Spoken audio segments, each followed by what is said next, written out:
Listen here, y'all. My plight is too big. My fight has been too big to waste it on a minion. We not going there. We not going to do that. A lot of y'all might not get your name called today because I want to bring up some good information for y'all so y'all would know. You see the title. If you see the title, I'm going to give you this information, but you're going to have to wait to the end if y'all want to hear about MC Gag. That's MCGAG. You're going to have to wait to the end of the information that I'm going to give you to hear about that sorry piece of shit. You understand? That sorry piece of shit. I'm going to do it one time only. It's going to be a one-time only show for him. I'm not going to take a whole week and title shit with his name on it because he's not that important in my life. He never have been that important in anything in hip hop. And I'm going to tell y'all what and how he got where he got. And that's it. Then I'm going to let y'all do what y'all do. Y'all could be like Diddy said, you could pick a side. I got Jesus on my side. I got God on my side. And you're going to see at the end, but you got to wait till I play Swear to God. You got to wait to hear about MC Gag when I play Swear to God. I'm not going to go into nothing before then. You know, I got my Drain Master out there. I got my Lucky Lefty out there. Deacon Daughter, Taj, all y'all may come in there. And you know, I don't even care about the what you call that? The trolls and all that shit. I'm gonna give y'all this information. And then we gonna play Swear to God.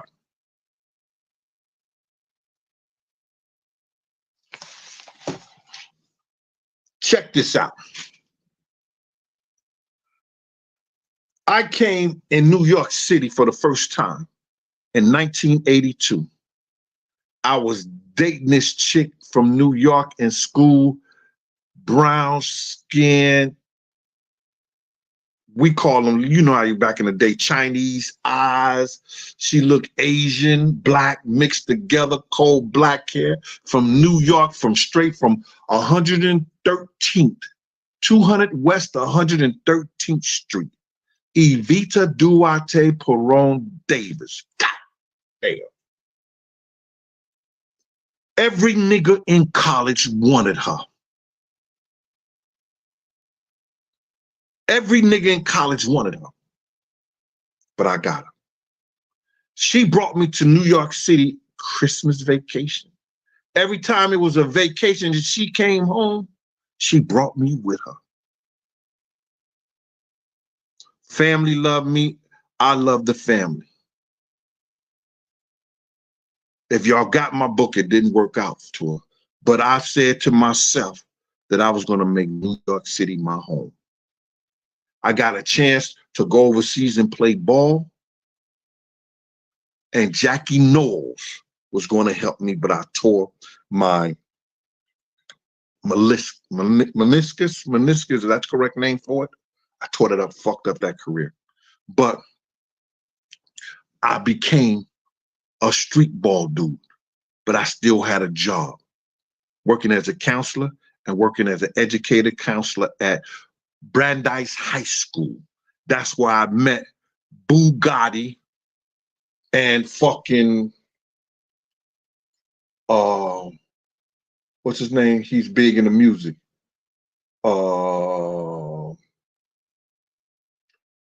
Artie Green produced a lot of songs for a lot of different people.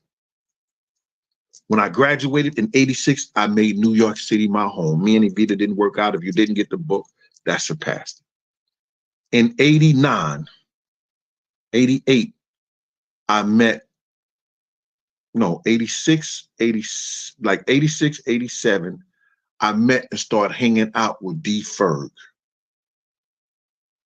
Mike Cock, Rick Dognum, Alpo, all us. We used to go to all the parties together. We started our crew officially in 99, and we called it the Same Gang. Right?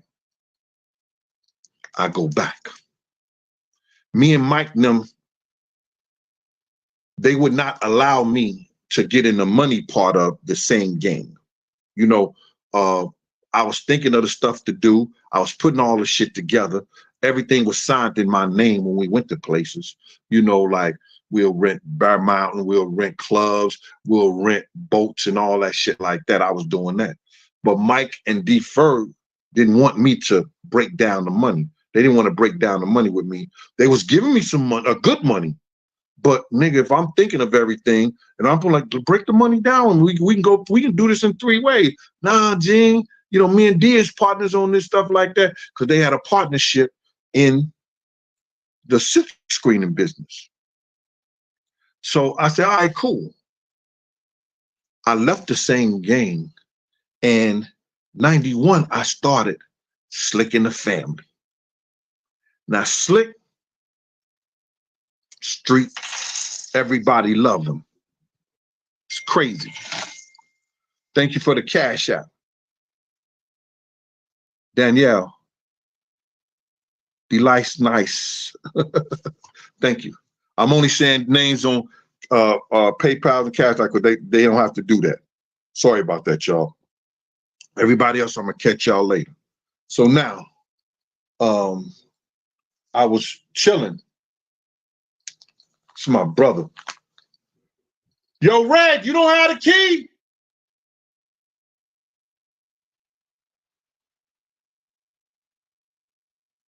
Red. It's always fucking, and now you want to come over. Yo, Red. Sorry about this, y'all.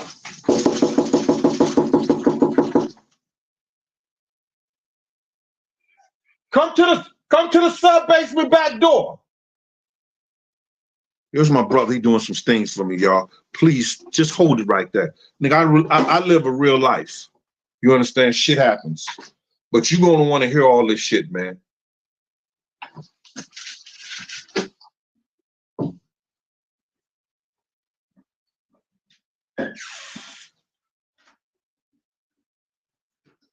Don't you got a key, bro? No.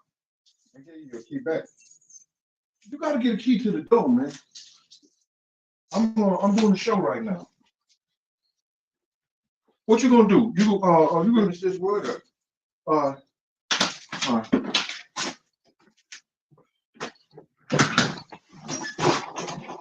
My apologies, y'all. I'm very sorry about that. All right. So I said to myself, I'm gonna start Slick in the Family. I went to Slick. Slick known everywhere. You understand? That's Corey Guns, them first cousin. Them mothers them got the same mothers. That's my family. That's their family, the whole 9 yards. We together. We've been together like that. That's my brother. From day one I came in this city, that's been my brother. So now, I say, Slick,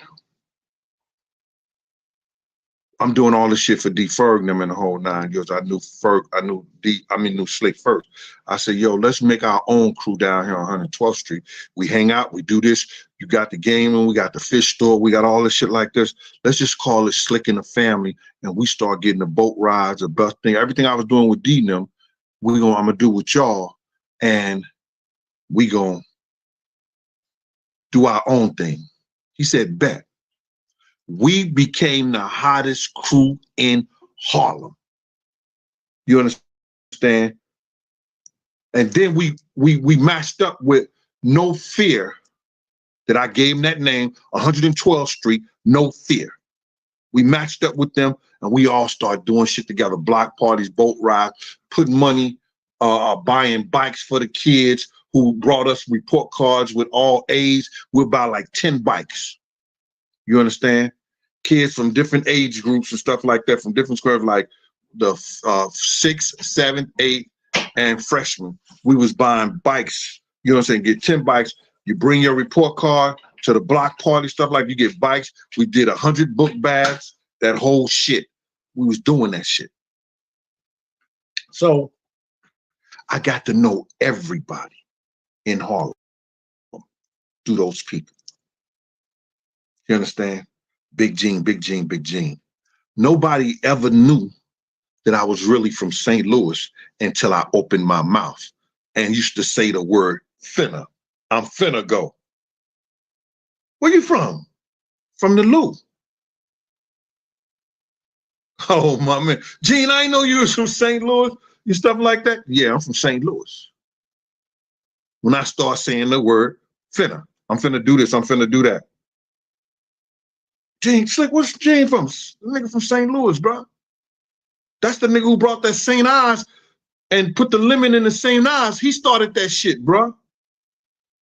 Shout out to my brother Wink, GD, Gangster Disciple. He lost his life on this day, April the 6th. And that was my baby brother after me. He was one after me. Good dude, but dangerous. But that's my dude. And I'm a, what you call that? I'm going to, what you call him, this show. I'm gonna do this show in honor of him, because when we play Swear to God, we gonna be on that gangster shit. I gotta call you back. I'm doing the show. When we play Swear to God, we gonna be on that gangster shit. You understand? So now, Slick and the family became big. We started doing the party. We brought Harlem World back because we was giving our party straight in Harlem. And we made a lot of money. All those comedians, JB Smooth. Hey, Danny D, thank you, mama. All those comedians you see, JB Smooth, Flex, what's that dude named Rod Stapleton? We used to hire all those guys. You understand? We was doing our damn thing. And me and Slick was breaking down everything. We did our own security. We did our own shit. So now, our security team was so tight that Uptown Records, all the people wanted us to do they shit outside because we didn't play that shit. So I'm just getting known and stuff like that and becoming that dude. You understand? I knew all the gangsters, but I still, in 91, I took the oath of being a parole officer, where they swear you in this, that, and the third. Anybody and everybody I knew and I dealt with, Slick would tell me, when I tell you it's time to go, I'm gonna say, I see you later, Gene, because I don't want you around certain people. Facts. Okay, bro. Shit, that don't mean nothing. Always got something to do. Slick would say, Gene, I'll see you later. I won't ask no questions. Where Gene going? I'll leave the block. Now, that was to protect me and what I did. Let me just tell you how that works and how that goes down. Todd from Murder Inc. was an A&R. They tried to jam him in some parole shit. I said, Todd, that's not right. Bruh, this is how you beat that shit. Get your lawyer to get this and get that and subpoena this and subpoena that, and you're going to beat that case because the parole officer was wrong. They shouldn't do that. I was taught as a parole officer, my job is to keep you on the street so you can support your family, so you can support yourself, so you can go and make another life for yourself. Todd beat that case. I didn't know, and he didn't know, the DEA was listening. And what they did, they went to Todd and they said, yo, you give us him and we'll get you off your parole. Todd gave them motherfuckers the middle finger and said, yo, fuck y'all. That man ain't do nothing but what he was supposed to do. He ain't break no laws. My lawyer said like this, that, and the third. He ain't break no laws. I ain't giving y'all shit. And I can't give y'all nothing on him because he don't do shit. That's what gentlemen do. Another case came up. Baldy. A lot of these niggas got Baldy, DB, and Mike Gadget in them. They got caught up in a snitch rat bastard. Like your man, MC Gag. They got caught up with a snitch rat bastard like him. And they all got time. They went to Baldy.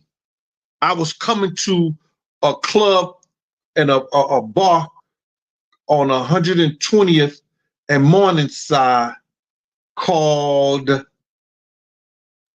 what's the name of that bar? Fuck. That bar name was, anybody here help me? Please help me. Anybody from Harlem, that bar right there on Morningside Avenue? Perks. It was called Perks. Nobody helped me. I got that one on my own. It was called Perks. It was DB, Baldy, Mike Gadget, and Zip had just left going into the club. They stopped me. Jonathan Davis, yes, you know about Perks. It was off the chain. Thank you, Jonathan. Anyway, so that's his new name, MC Gag. We'll get to that. So now they stop me. They say, yo, Gene, listen to this shit. The agents wanted me. These niggas had sold drugs, got caught up in this nigga. They wanted me. The nigga Baldy told them niggas, that nigga do security. He don't be around that bullshit. He don't know nothing about my business. That's what gentlemen do. That's what gentlemen do.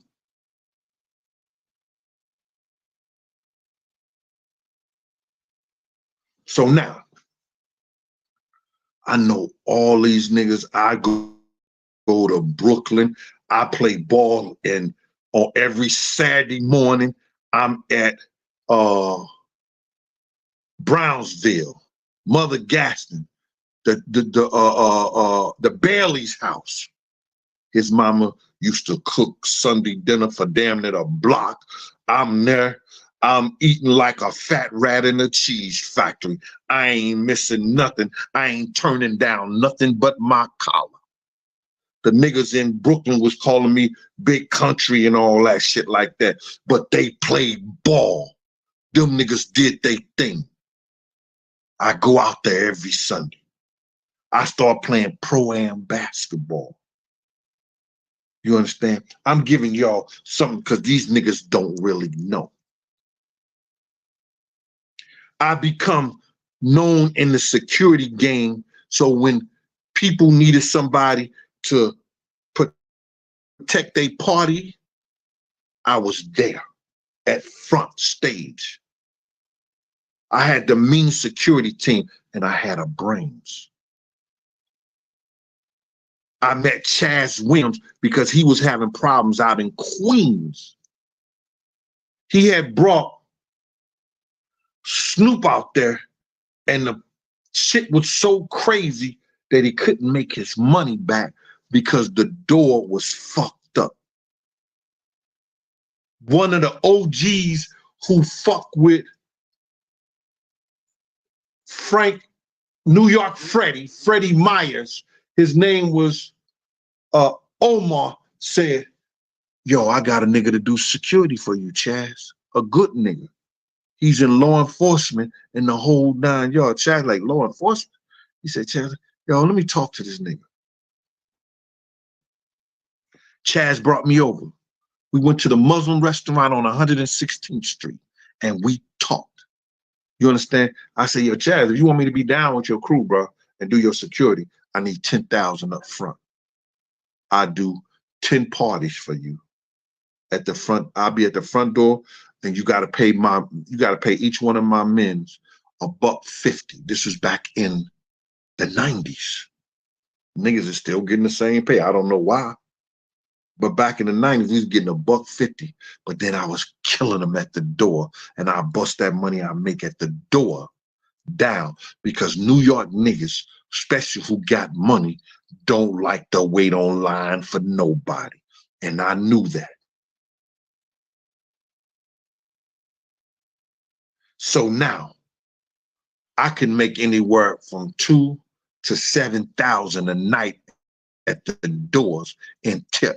I might get each one of my men's who working about $1 on top of the money that they was getting, which made them happy and cool.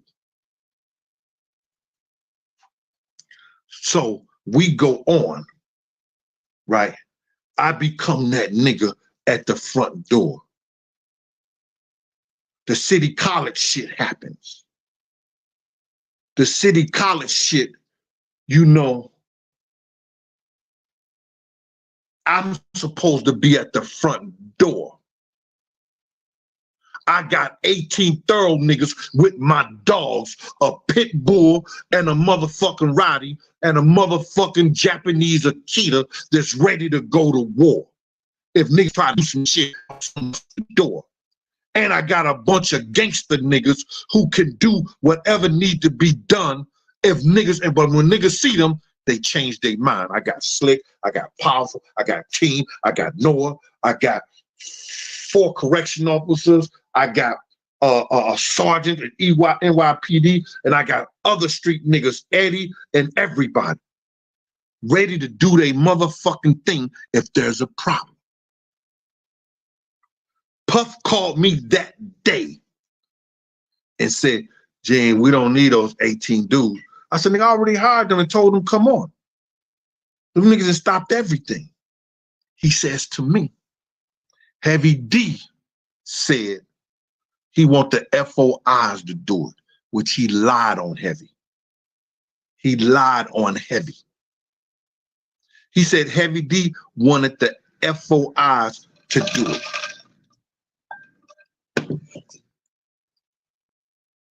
So I told Slick, man, fuck it, we ain't going, bro. This nigga gonna tell me some bullshit like that. Slick said, no, we just go buy a case of champagne, we chill up there, and whatever, we just chill and just something to do. We come back to the block.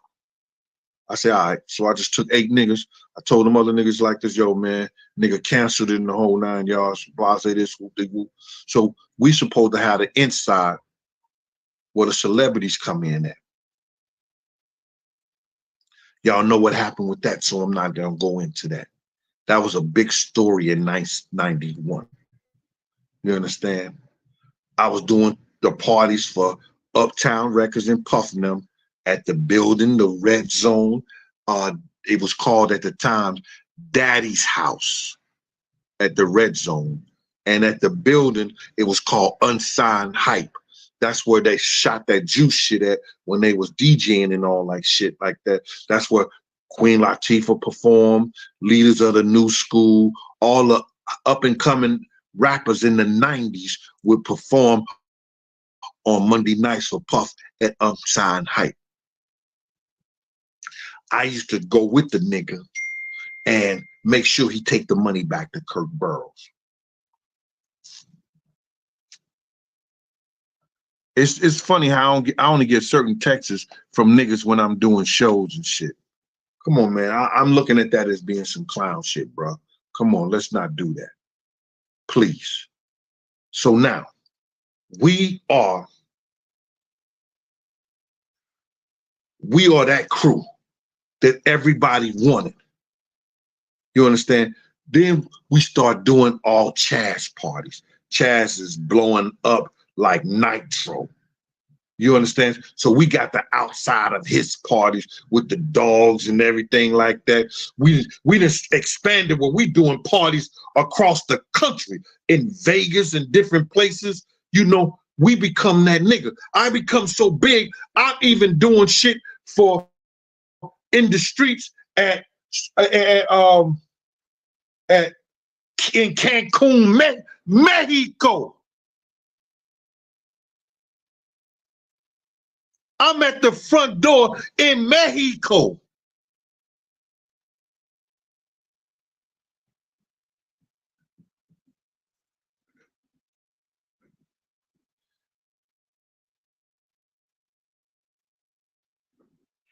So now, I'm not even gonna pay attention to it. I just seen something that said, "Shut up." And if you want me to shut up, push your button, and push your button and going off. Stupid ass. And if I'm saying something wrong because you was talking about somebody else, I want to apologize because I don't supposed to even be looking at that right there. But when I see motherfuckers like Danny D in here that I love because they support me, when I see people like, you know, Lady J because they support me, you know, when I see people like that, I may have to stop and say something to them because they always been solid and they be solid listening to me and supporting me. So now, and there's other people too. So check it out.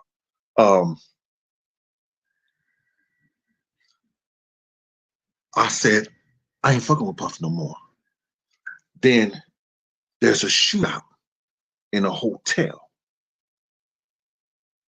between Wolf and my man. I'm just gonna say my man's like that because he never got charged or nothing like that, a whole 9 yards.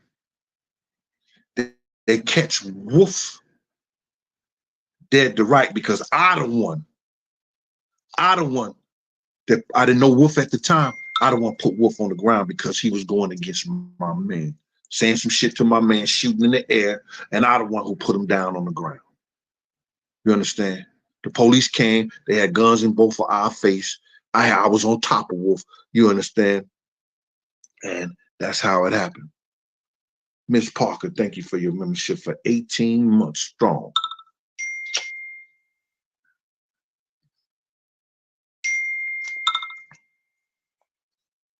So now, this is where we at.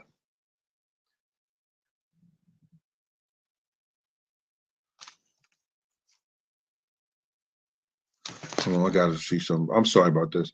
This is where we at.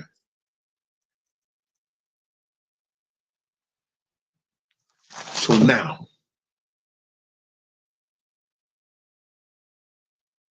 Wolf, you know, him and my man got into it. Boom. I'm on top of them. Police took us over there. They see that I was an officer and everything like that. They called me in to testify against Wolf. They wanted my testimony against Wolf. I told motherfucker, I don't know what you're talking about. I ain't see nothing. Yeah, but why would you? Listen here, bro. I did it to the wrong person. All I seen is him talking loud to my man, and I put him down. You didn't see him, shoot the gun and all that. No, I ain't see none of that. But prior to that, Wolf had came over to the barbershop on 144th Street. How did he know I was at the barbershop? When Wolf came to the barbershop, he said, yo, man. He came in the barbershop. I was like, yo, that's the nigga right there.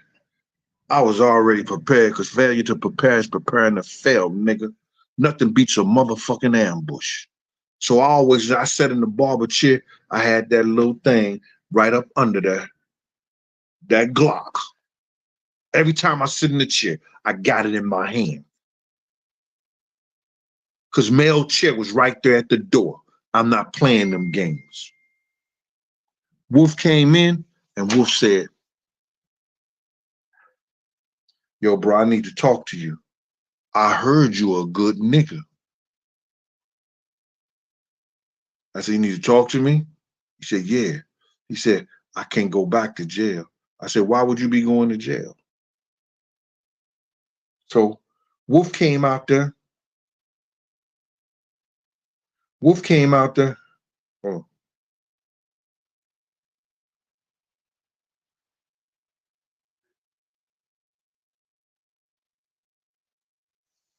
Right.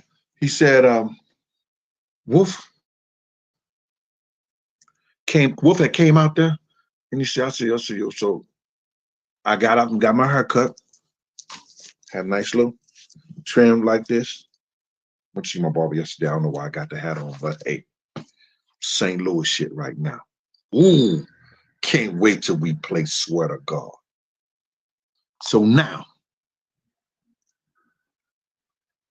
Wolf was across the street we was at 144th Street, those Drew Hamilton projects. It's a phone booth right here by the door. So I come out the door, plant myself right by the phone booth, because I don't know if anything coming, I gotta have cover. I got Wolf in my sight right here. I got the phone booth right here, so I could use that for cover because I don't know what the deal is. I don't want to know what the setup is or nothing like that. Wolf is right. Wolf is across the street. Wolf said, yo, come here. He says, come here. Nigga, you better come over here. And he came across the street. So we talk like men. I said, yo, bro, I don't know what you're talking about, bro. You say, yo, anything I can give you, man. I got 10, man, I don't know what you're talking about, bro. I ain't see you do nothing. I ain't see nobody do nothing. I just know you was talking loud to my man. And I put you down. He said, yeah, you sure did. You a big motherfucker, G. He said, yeah, you sure did. You good, bro. But hold up. Wait a minute. You got to talk to my man. You got to make sure my nigga is good with you, bro. Because he said, I know, Slick. I've been trying to get niggas and everything to talk to Slick and everything like that. Slick said, I see you when I see you. And that's how I say, no, that's my brother. I can make it happen, Wolf. Would you talk to him? He said, I've been trying to talk to him. Slick is that nigga. Just certain things you can't say. There's certain things that you can't do. Anybody on this motherfucking channel know what I'm talking about when I'm talking about Slick.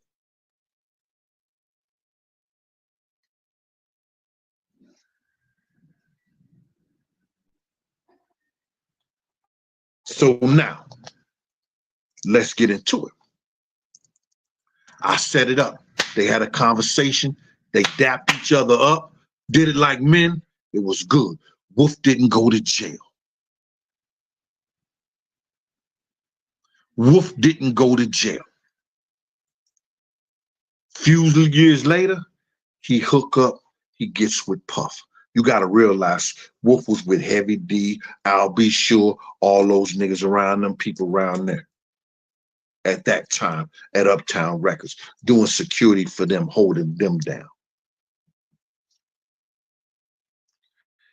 They had a problem with that Jake shit. When y'all found out, and I was telling y'all for years, that Wolf didn't do it. Because he told me, because we became close. Because when I seen that nigga on my parole shit, oh, Anthony Wolf Jones, and turned the page, and I seen the picture of this nigga, I'm like, shit. I went to one of the old heads. I said, yo, I know this nigga on my caseload, bro, and he dangerous. I don't want him. He said, transfer him to me. I was a new jack. It ain't the fact I didn't want that type of affiliation. transferred them to Huey. P.O. Huey, one of the greatest OGs that was in the game, that taught you how to be a parole officer, that taught you your game was to help the brothers do better in life, not put them behind bars, nigga.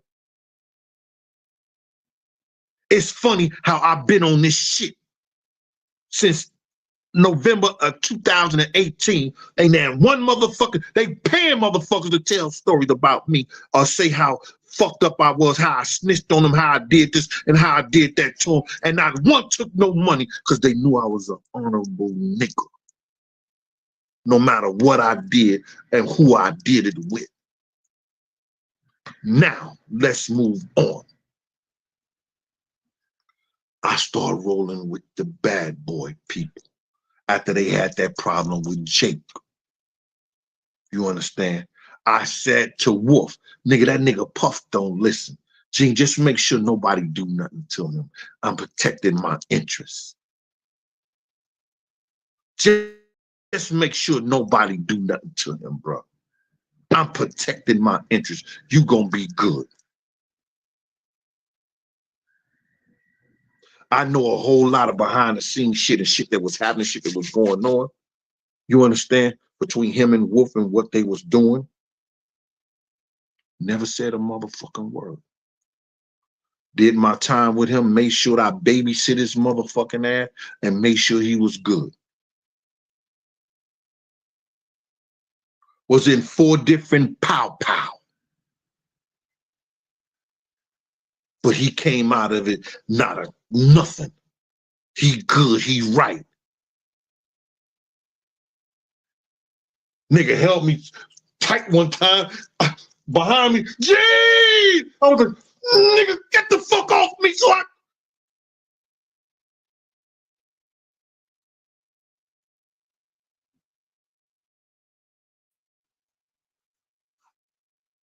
see, you right.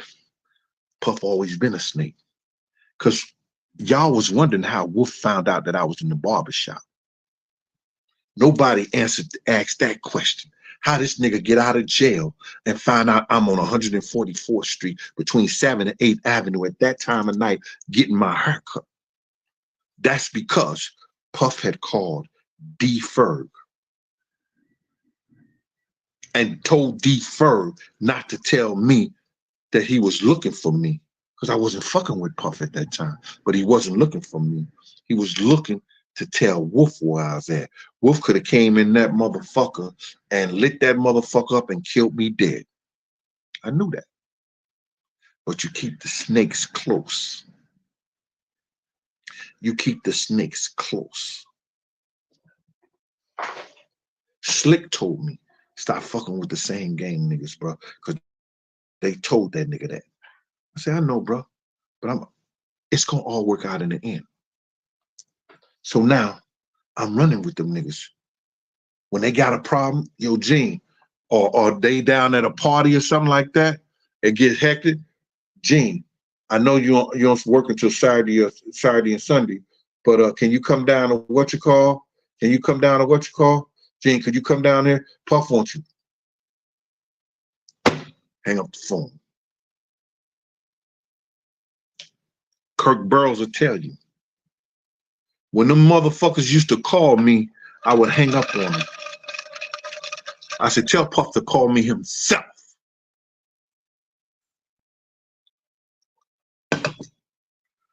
Puff will call me, yo, Gene, I don't know my schedule. I don't know all the stuff I got to do sometimes, man. Can you please take calls from Kirk? Just take the call from Kirk, Gene. I said, yeah, all right, bro. I'm going to do this one time, but if anything ever go down and anything ever go wrong, nigga, you're going to have to ante the fuck up. Because I'm supposed to just be doing this for you from Wolf and because you same gang.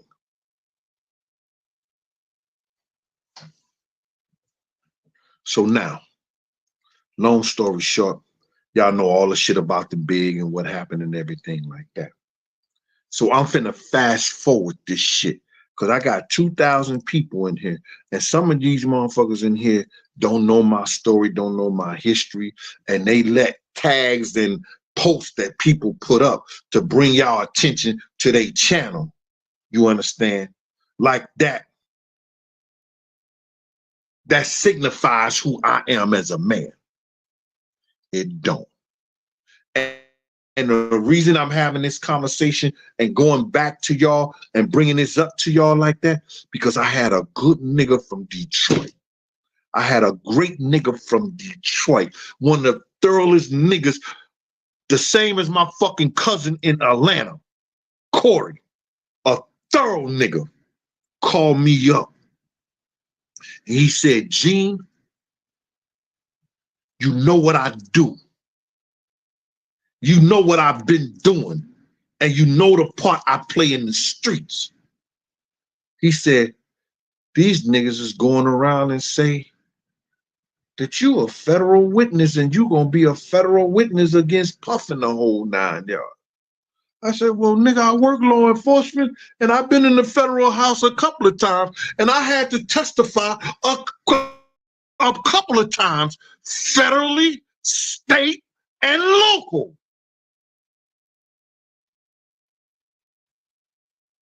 That was my job.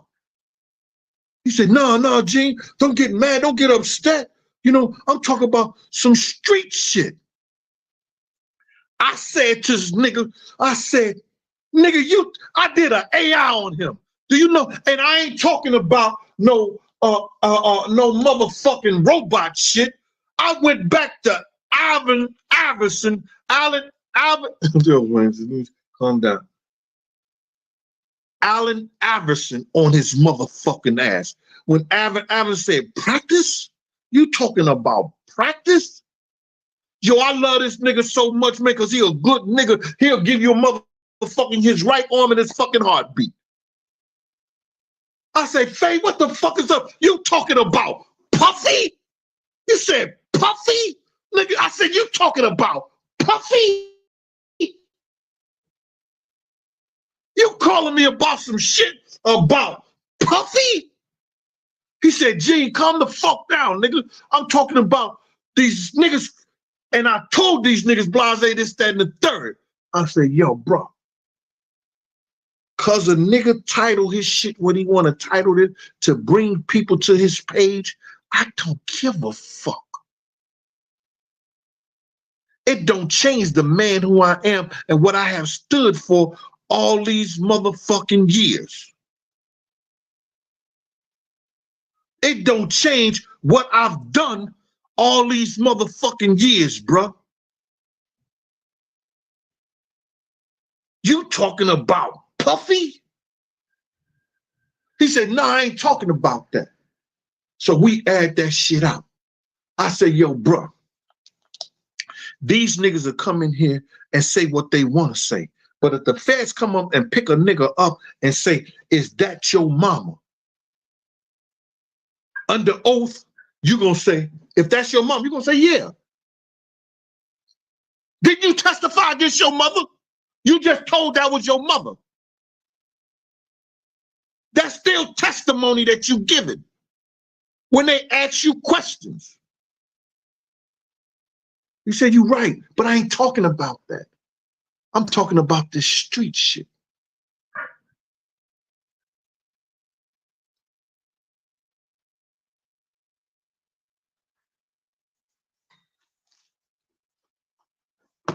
Yo,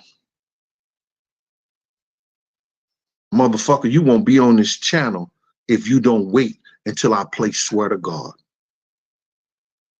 Until I play Swear to God. All right? I'm asking you just to relax, nigga. When I play Swear to God, you're going to get all you need to get, and you're going to know all you need to know about that half a faggot bitch ass nigga. I'm saying that. And I'm not the only one that's. Let me just get you out of here, bro. Let me just get you out of here, bro.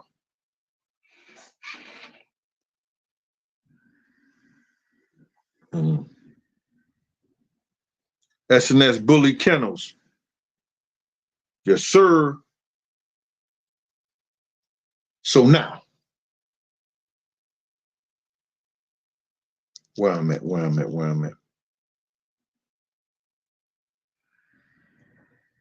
Wolf brother is on my caseload. Little Wolf, I kept him because Mama Jones wanted me to look out for him.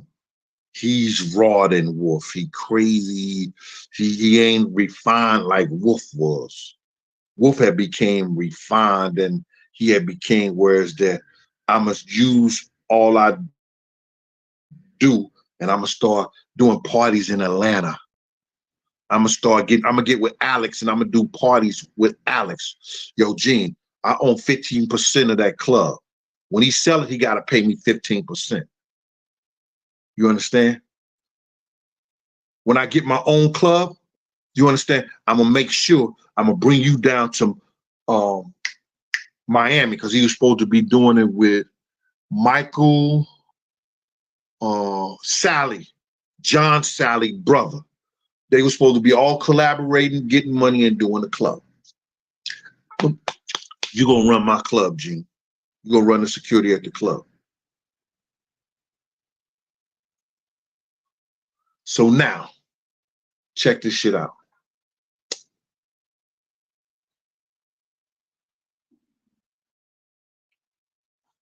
Everything goes on. The Notorious Big gets ready. Y'all know the story. He goes out to California, loses life. Tupac loses life.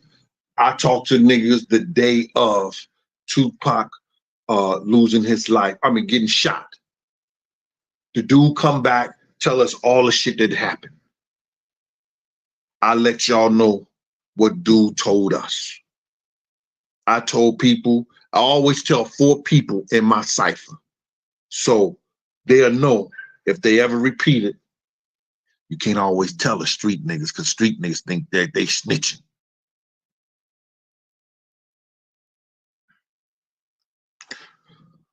Like my dude was telling me, Gene, if you talk about Puffy, you say this, that, and the third like that, you go to the federal government, do like that,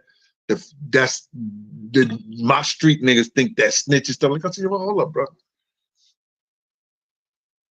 What they eat don't make me shit. And if a federal, if a FBI agent, which none have talked to me as of yet, come and ask me, did I say this on YouTube? Did I say that on YouTube? Did I do this on YouTube? I'm going to answer his questions. I'm going to answer his questions. Now, if they get me on the stand, I have 2 things that I can do. I can invoke my First Amendment right and stay the fuck, my Fifth Amendment right and stay the fuck quiet. The judge can then say, we're going to lock you up and hold you into contempt for the life of the trial. I can choose that route. Or I could be a hostile witness.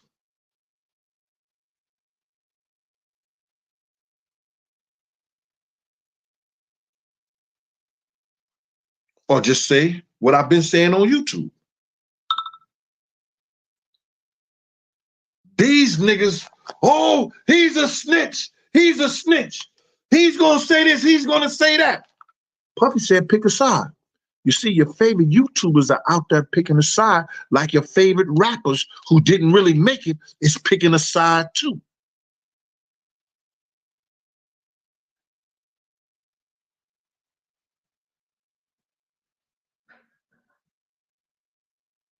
Let's get to this right here.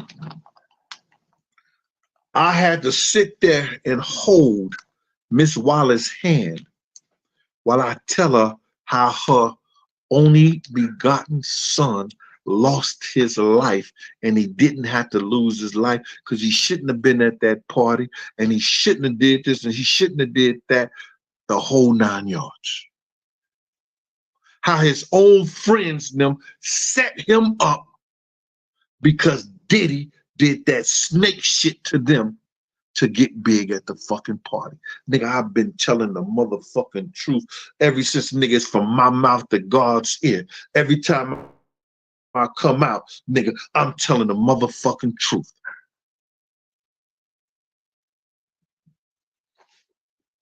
I sat there, that lady took me to her house, showed me every bit of the garden, showed me every bit of the house, and sat me down, offered me some Jamaican food.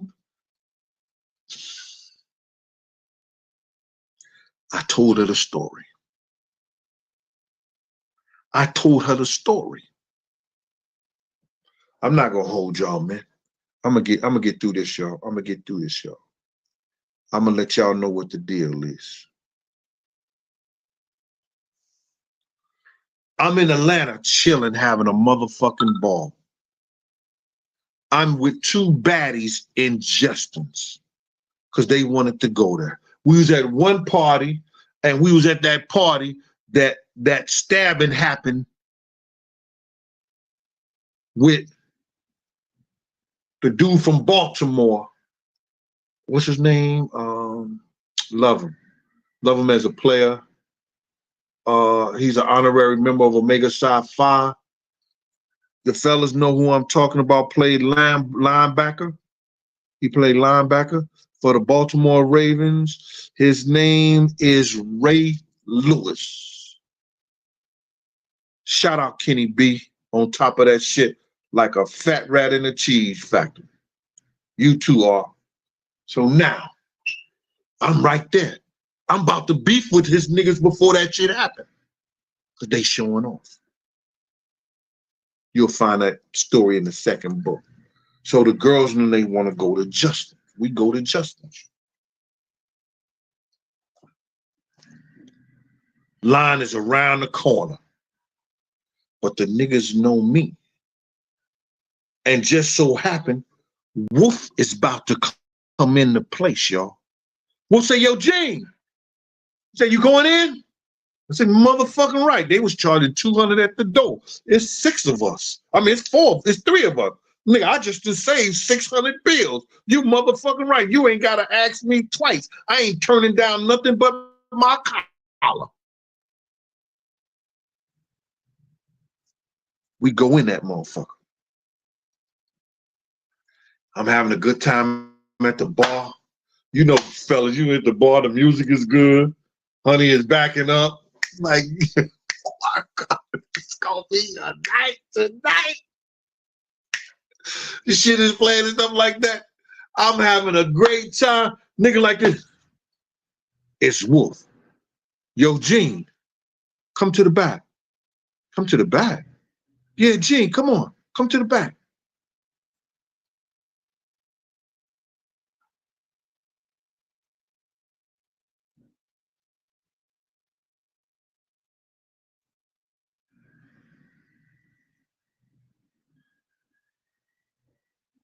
Don't worry about it, Amy. Just be here, baby. Just be, yo, I'm just asking people, please just stay around till we play Swear to God. Till we play Swear to God. Wolf came and shook me like boom. Like, yo, come to the back. I go to the back. It's Puff at the end of this table in the back. Niggas all up beside, you know, they just chilling at the table and all that shit like that. Stuff like that. Wolf go over there and just take some food out of Puff plate. Puff like, yo, man, get your own shit, Wolf, stuff like that. Yeah, shut the fuck up with all this like that. Yo, Puff, put Gene back to work. Look at this nigga like this. Put Gene back to work. Puff say, yo, Gene, you want to go back to work? You want to work? I said, nigga, I don't give a fuck. It's babysitting. It's babysitting. 2 to 3 days out the week, you got 3 bands. It's babysitting. You traveling, doing this and doing that, it's babysitting. Plus, I want to have a conversation that we never had before about the Notorious Big and all that shit like that.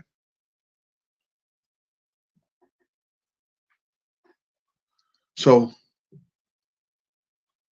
I meet him in his office on Monday.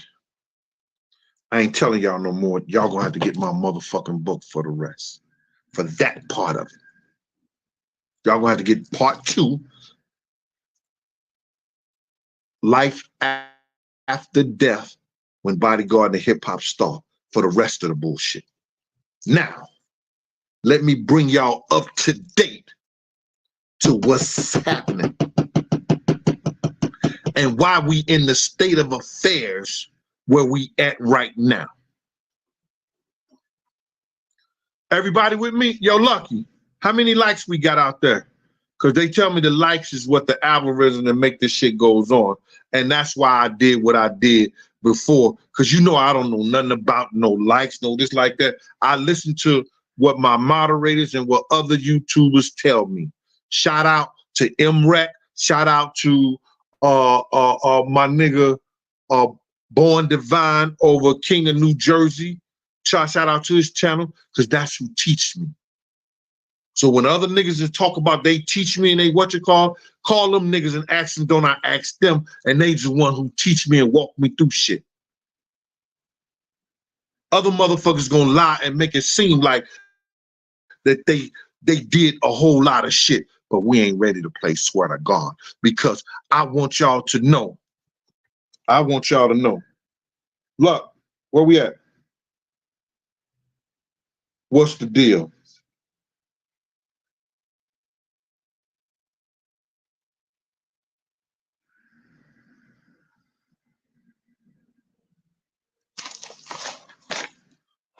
Look, where we at on the like shit?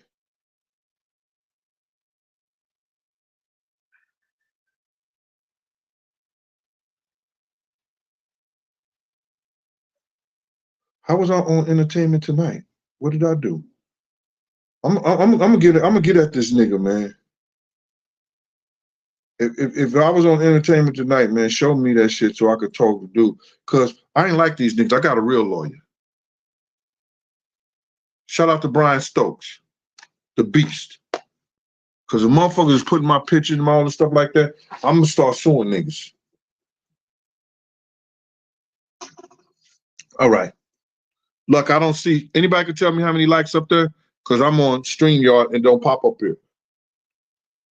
Because I got 2,600 people in here. I want the haters to help pay for whatever's going on. So the likes should match something. Because this story, nobody, listen to me. This story, I bet you ain't nobody ever told y'all this. And this story, nobody knows.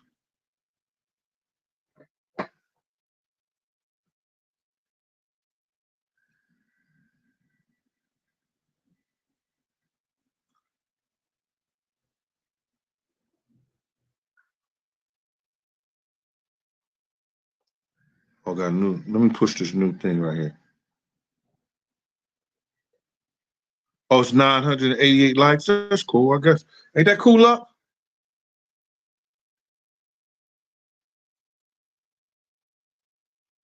All right. Well, anyway, check this shit out. Everybody want to know why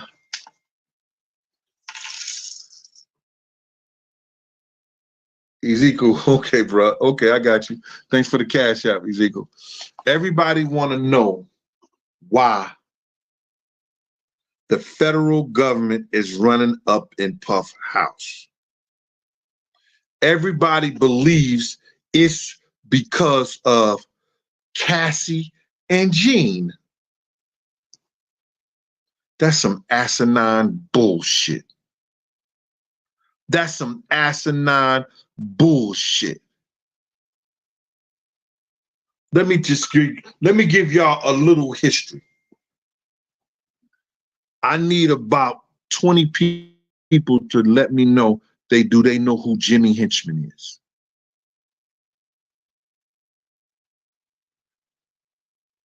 Please tell the truth. Just don't say nothing, man. Do anybody know the story behind Jimmy Henchman?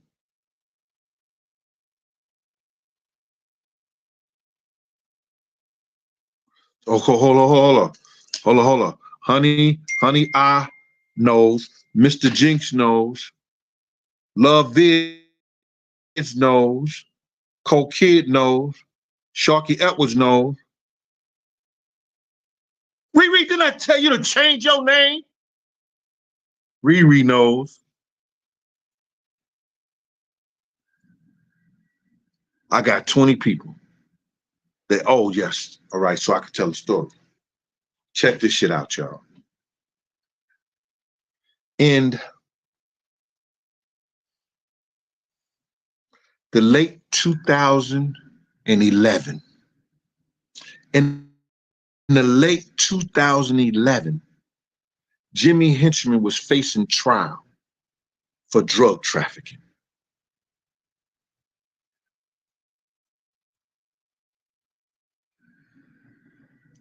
Jimmy Henchman and his lawyers in 9 different sessions sat down with the lawyers for, they was trying to give him a proffer agreement.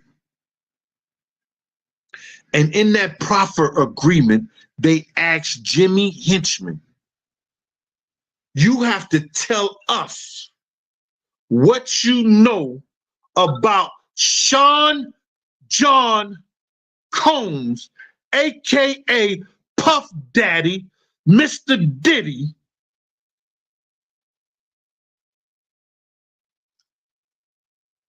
Hold up. Are y'all ready for this? Are y'all ready for this? Jimmy Henchman, Mr. Rosman, and his lawyer, Jimmy Henchman and Mr. Rosman, same person, sat down in a proffer agreement that the lawyers was trying to get Jimmy and them to snitch or tell them what they know about Mr. Sean John Puffy Combs and his dealing and having sex with underage little boys. I wish I had a fucking mic to drop it. I wish I had a mic to drop it.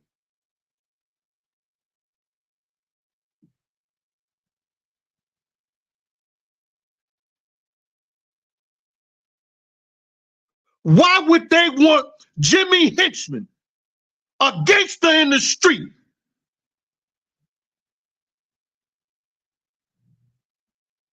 Voodoo Child? Tell me. Terrence Foster, let me know. In 2011, in Jimmy Henchman proffer agreement, why the fuck are they asking him about Sean Combs dealing with underage little boys having sex with him?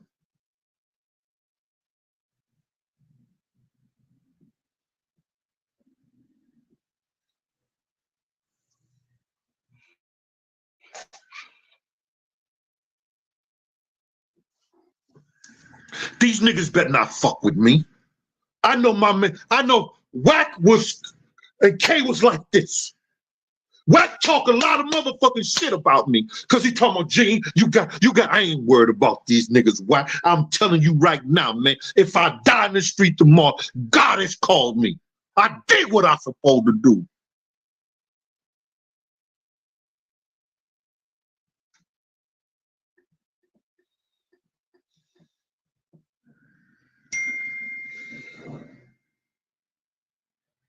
Shout out Gift in the Curse podcast.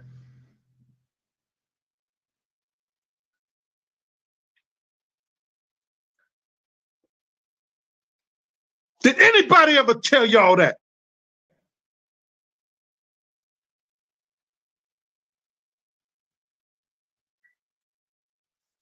I ain't never been worried about a nigga in the street. They gotta put his pants on. All these young punk ass niggas, yo, meet me. I bet you won't stand up face, nigga. You wouldn't be in my face, nigga. I ain't the regular kind. This 60-year-old man will whoop your motherfucking ass. I'll take my belt off, beat the shit out you, and be ready to shoot your motherfucking ass. You young bitch ass nigga talking that shit to me. Play if you want to play.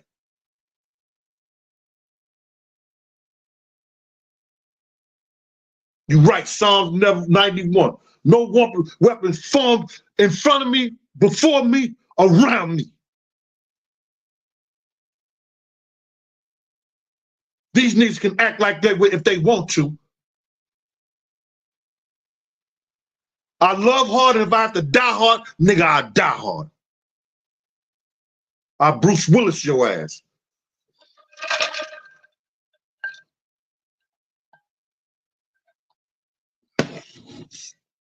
Nigga talk about me what kind?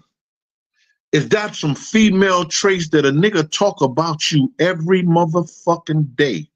They try to fuck up your finances.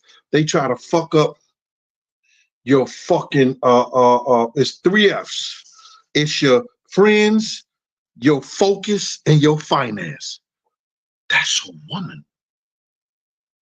A woman that try to fuck up your friends, your focus, and your finance. Sorry, ladies, but y'all know what y'all do when y'all get so mad at a nigga because, you know, he bought that bitch a Louis, he bought that bitch this, no, and I'm giving him this good shit and he ain't, nah. Listen here, let's keep this shit serious. I'm sorry, because I'm gonna break this shit down. Why in 2011 in Jimmy Henchman proffer agreement, they tried to, and he didn't take it. He didn't take it. They said, oh, you playing games. Fuck that. We're going to give you all this time. He could have told him what he knew and walked out of that bitch.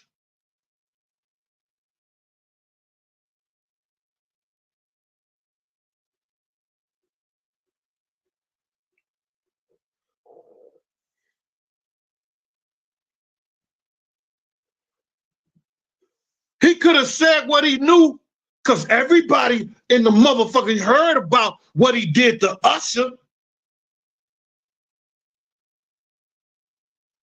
Or allegedly did to Usher.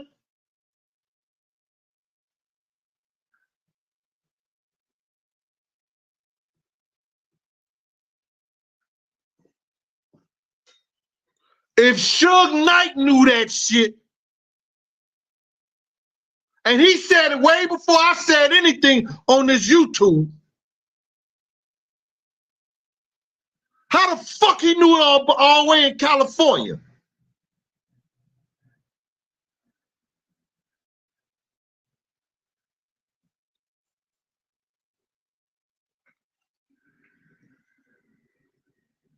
Now,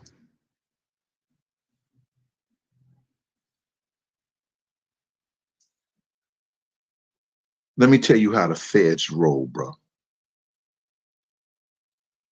They've been wanting this nigga for a very, very long time.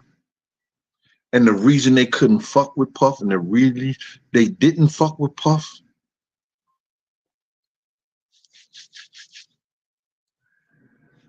I don't know if I have that name right, because he had partnership in a venture with one of the oldest families in the United States in liquor and spirits. He had partnership with them, one of the oldest families in liquor and spirits. It's Diageo or Diego? Diageo or Diego? KJ, you gonna miss it, baby. But I'm gonna save you down for another day, because I'm not gonna say KJ is a member, y'all. A KJ is a member, y'all. That's the only one I'm doing today. Anybody else gonna be a member? You ain't getting a song like KJ. Thank you, KJ, for your membership. Appreciate it. Listen here. So now he partnered with them. He partnered with one of the oldest families that got political. They got the politics around their middle finger. That's how they could do certain little shit they do. You understand? That's how they can go to Africa and do the shit they do. I don't want y'all mad at me. I don't want y'all mad at me, Diego or Diageo. Please don't get mad at me. What's that, Diageo? Thank you. That's it right there. Thank you, K. Text door.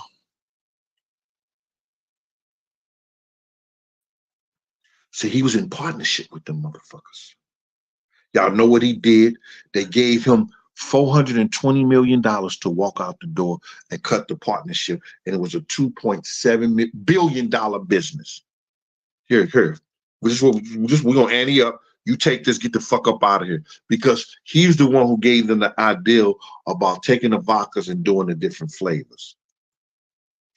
Nigga, don't play with me. I'm too smart for these motherfuckers. I just don't have the technology they have. I don't know how to bring this up, put pictures up there like that. But nigga, you can't tell me what come out my mouth don't go to God's ear. And you can't tell me that this shit that I spit ain't nothing but fucking fire.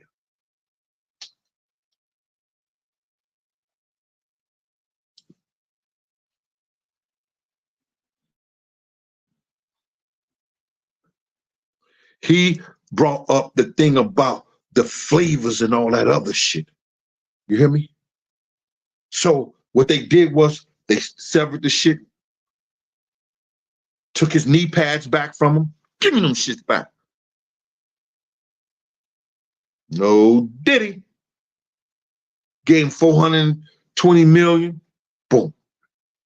We done. Yo, I've said this on my story and my platform plenty of times. But let me just say this. This dude brought this shit on his own. I could have been talking till I was blue in the face. If he had not did what he did to those people, he'd have still been going on strong.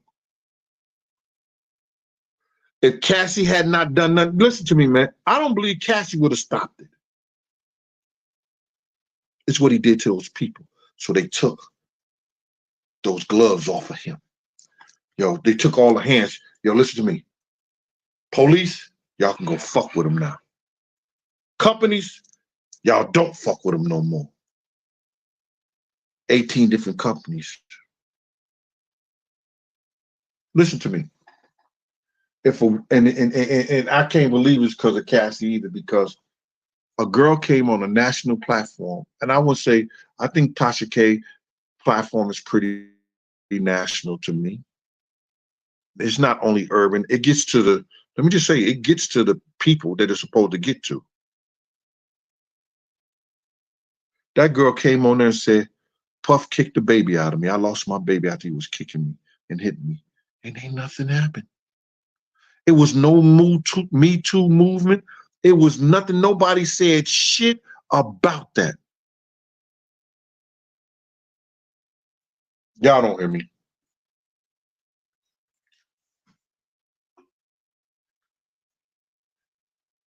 Nobody, no YouTube movement or nothing. A man kicked a baby out of a motherfucking girl, beat the shit out of her.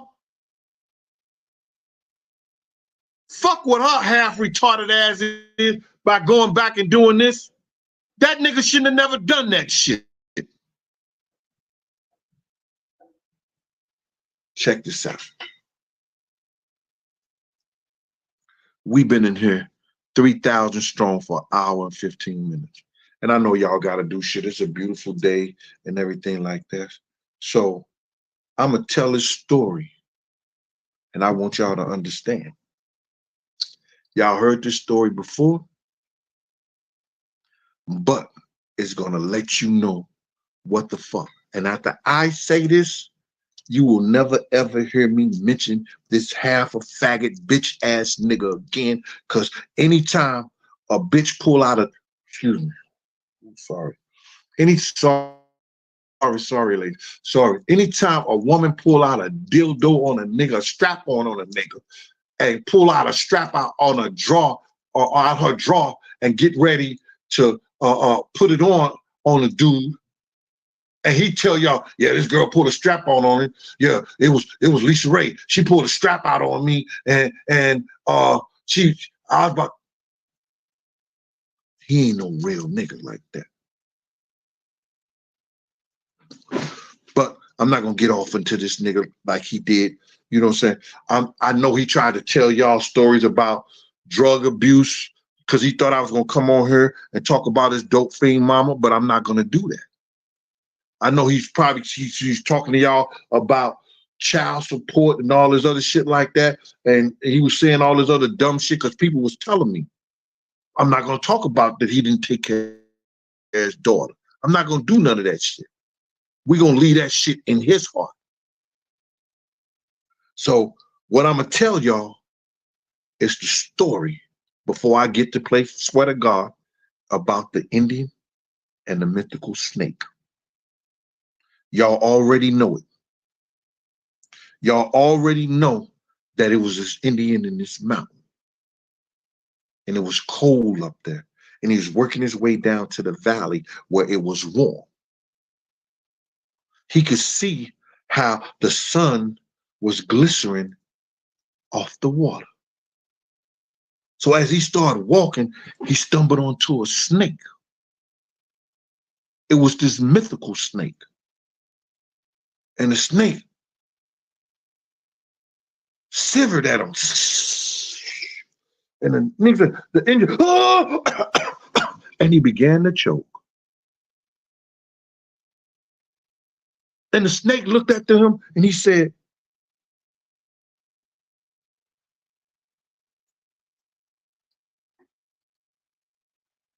I want to speak to you, sir.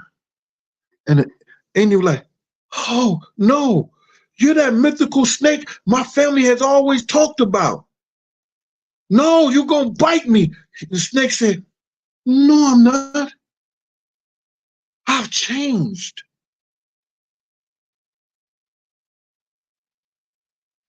I no longer steal. I no longer kill.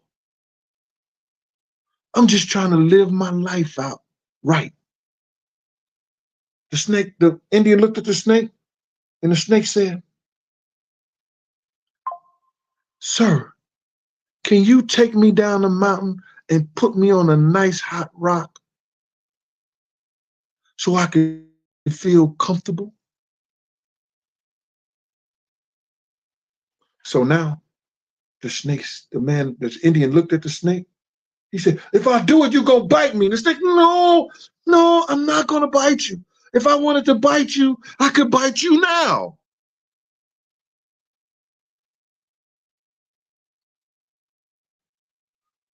The Indian said, yeah, you're right. You could have. So he grabbed the snake, put him in one of his blankets, and he began to walk down the mountain with the snake.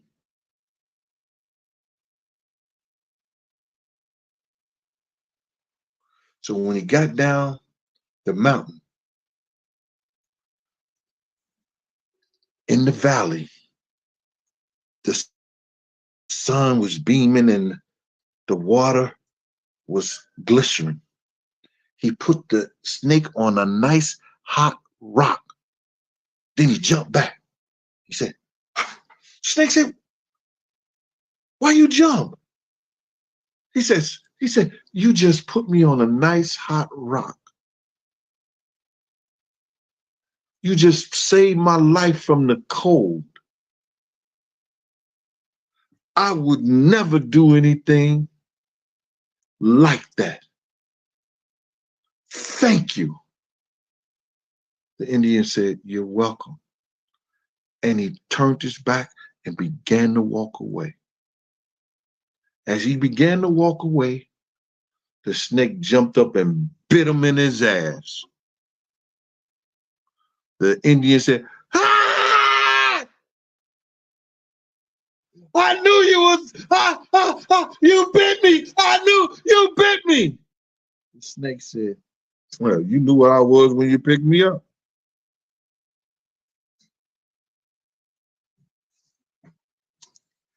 Now, what some of y'all been waiting for.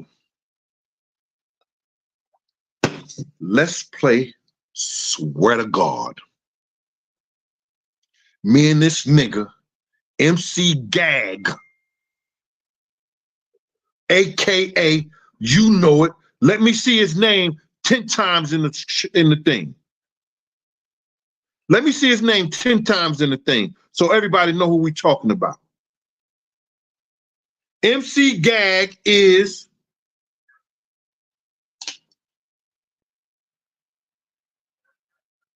this way you find out the real ones.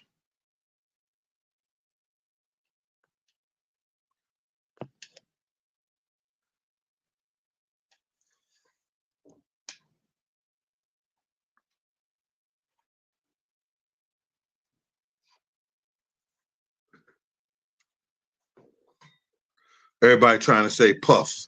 Now you know who I'm talking about. You know who I'm talking about.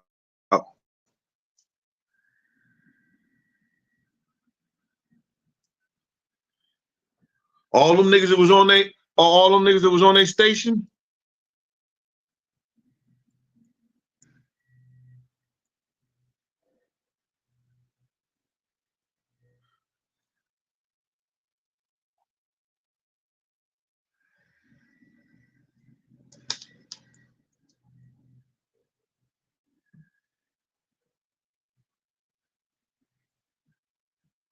Bron Solo.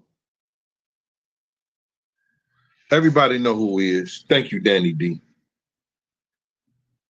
Now, y'all know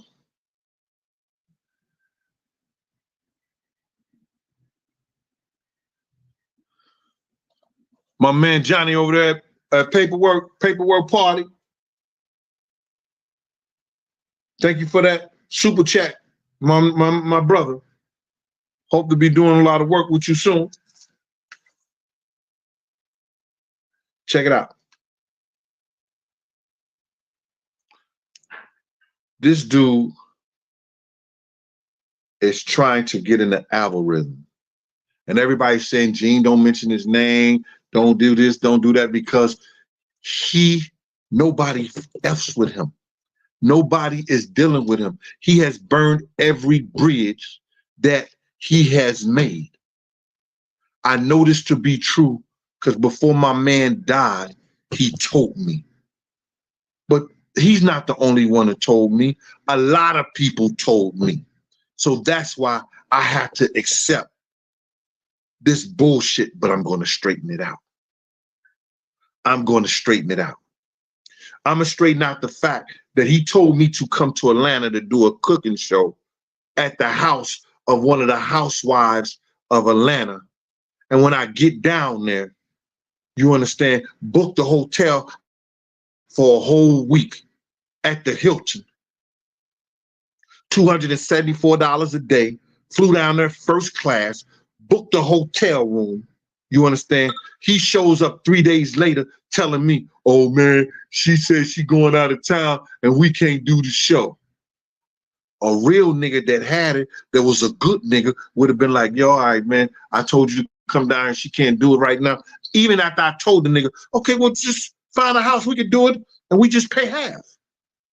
We just pay half.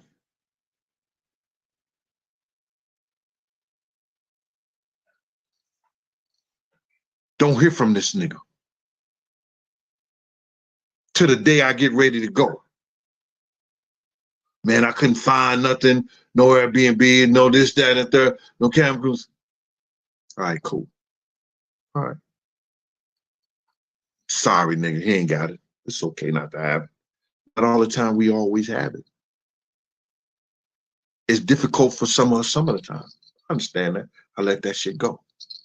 So I rented a house in Orlando. Told him prior to, yo, I'm renting a house, you know, oh, yo, I'm gonna come down and everything like that. Rented for 7 days, 3-bedroom.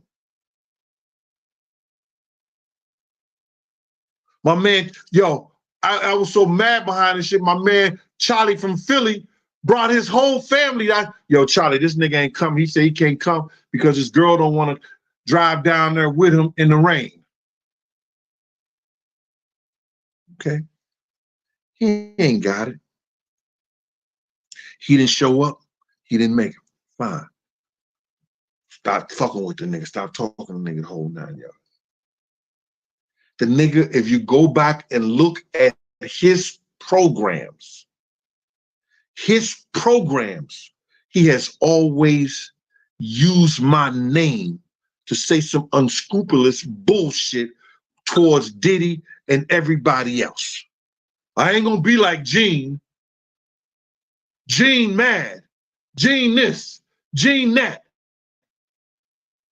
So one time, this nigga had said, right after the time he went to revoke, because I had been telling them, nigga, leave my name alone. This nigga, even when I got upset about, he was trying to tell me some big shit, or what I shouldn't be this and I shouldn't be that. You know what I'm saying? You can't tell me because you ain't never been through the shit I've been through. You ain't never been in situations like that. You've been in other situations. But you ain't never been in situations like I've been through. When you become a protector, you trying to be a savior, you trying to help people from losing their motherfucking life, nigga. You ain't never been in those situations. You've been in a few.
Cause to go in there with a search warrant.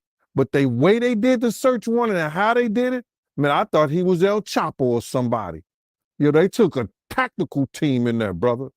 They had tactical units. You understand? And it was for allegedly a sex crime. But they took, yo, my man, did you see the artillery and the way the Homeland Security came in there? My man, you would have swore, you know, it was going to be some gun violence up in there, how they came to it. So my feeling of it is that enough statements have been made that they could probably prove. They did enough investigation. See, people think that when the federal government go in there on you, the reason they got a 99% conviction rate because most people say, they got me. They don't go to court with them. So for them to have a team in New York, because they didn't really mention too much about New York. They had property in New York, property in Miami, and a property in LA, all simultaneously hit. Those different agencies had to get together, plan that. And that's not no bull. You know, that's a lot of manpower, a lot of money. So they want to know how they spent the taxpayer. The taxpayer's gonna know why you spending my money on this to come up with nothing. So you best believe they had something in the first place to go up in there, either through, like I said before, wiretaps. You understand? Because if they convinced the judge that they need a warrant, they had wiretaps, surveillance, and different things that was going on. And then, like, it's a lot of crazy statements that have been made. And you got to look at that interview that Jonathan Odie did, bruh. You know what I'm saying? That was probably more damaging than Cassie. And that was more damaging than Cassie. Because check this out. He said Diddy was transporting liquid cocaine on his private jets. Now, the DEA wasn't involved in this. It was the FBI and the Homeland Security, basically. That's because of the sex trafficking thing. But if they find any of that stuff in any one of his houses, there's a problem. Even if they find illegal guns, the constitutional right goes the right to bear arms, but he had to have licenses for that. So if anybody got illegal guns up in there, if they find any kind of drugs to a high amount, cocaine and weed, I don't think Diddy gonna get charged because what he did, he put everything in his kid's name and his company. Did you see the video of his kids in handcuffs?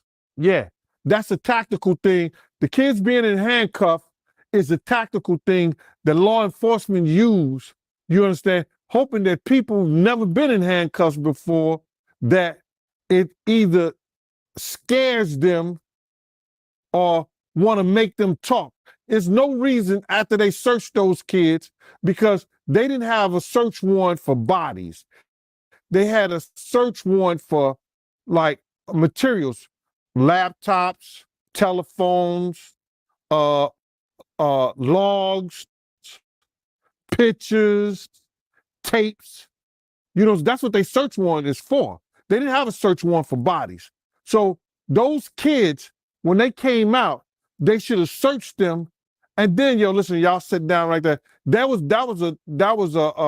a tactical move to get them to talk and to scare them into saying something, by keeping them handcuffed like that. They didn't have to do those kids like that. None of those kids have, that I know of, criminal cases against them or known for criminal activity. So there was no reason for them to do that. If them was the damn Rockefellers or somebody else, they wouldn't have had their kids handcuffed like that. But you got to realize their father has painted a crazy picture to the authorities. You understand? It's a crazy picture, and people don't realize this, brother. First and foremost, Puff has been dodging the legal system for years.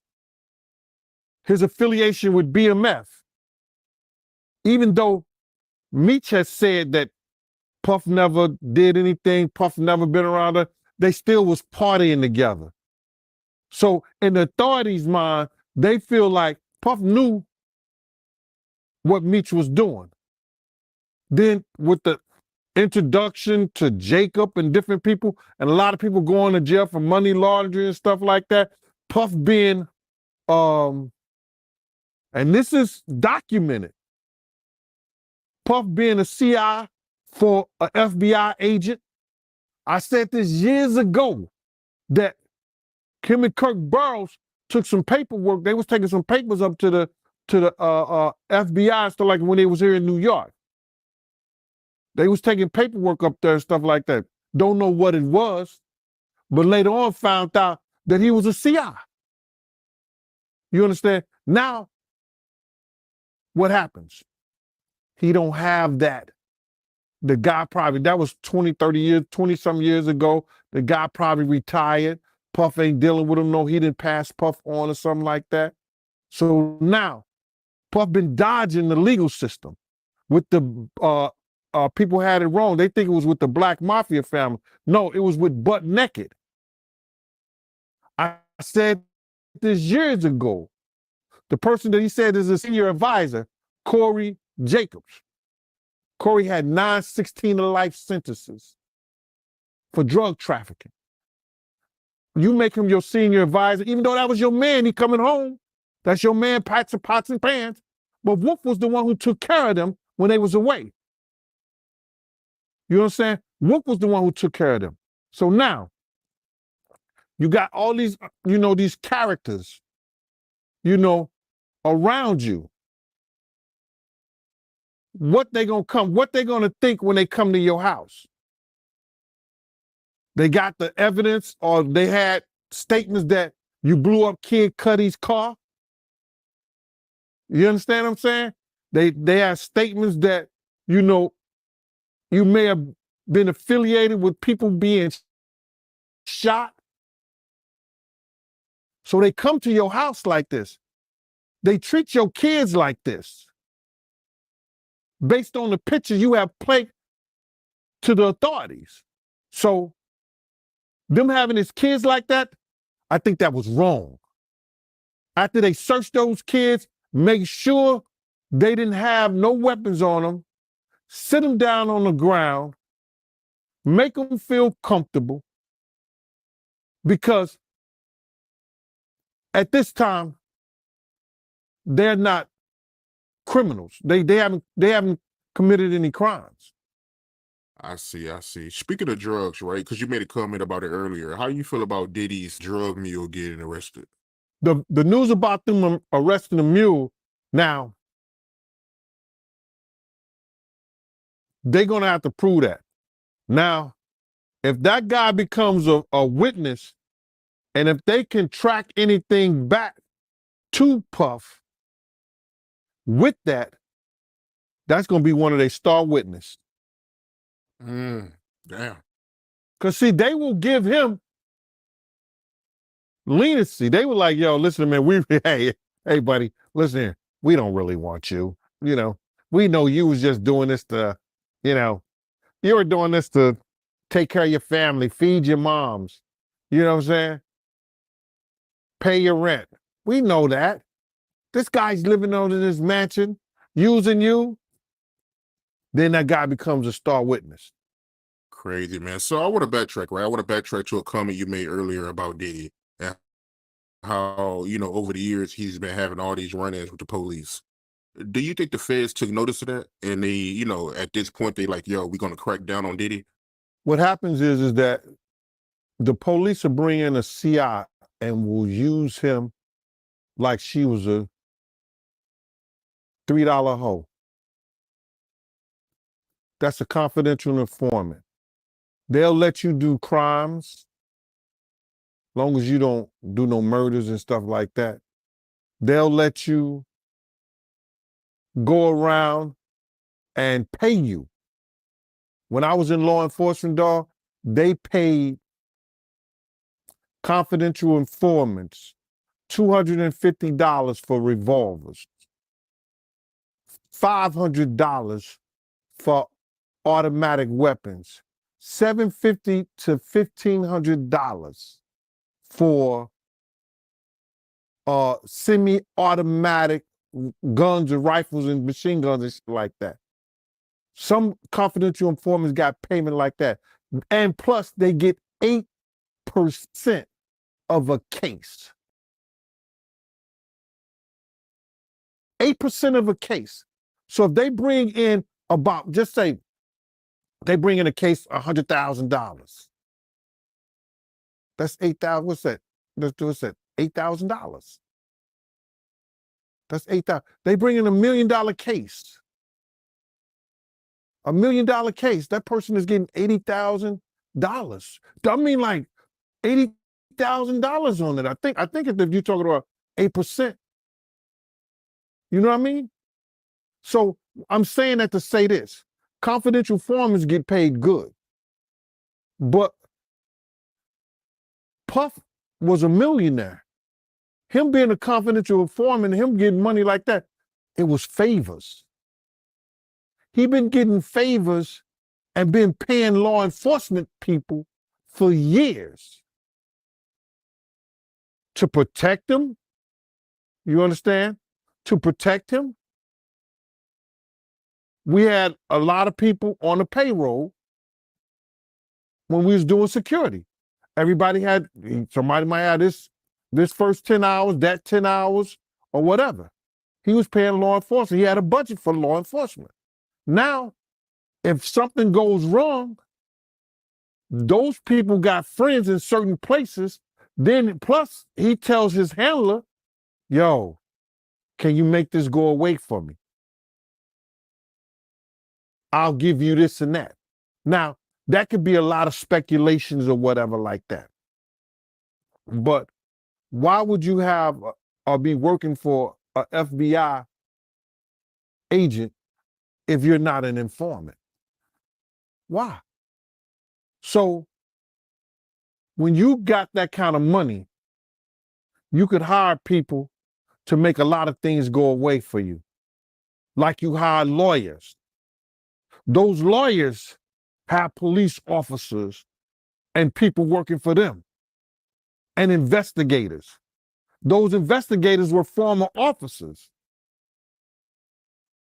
So all of them in the backyard in Diddy bed together. So what you think happened? If he was an informant, like what made him turn on him? Like I said, some people could retire. His name is too much in the news. Like, listen here, bro. They don't want you to be always in the news in a negative form. There's people that's probably worse than Diddy, but they not always in the news in a negative form. And then, like I said before, when he went against one of the world's biggest distributors of alcohol and spirits, they put out a campaign against him. They called their friends.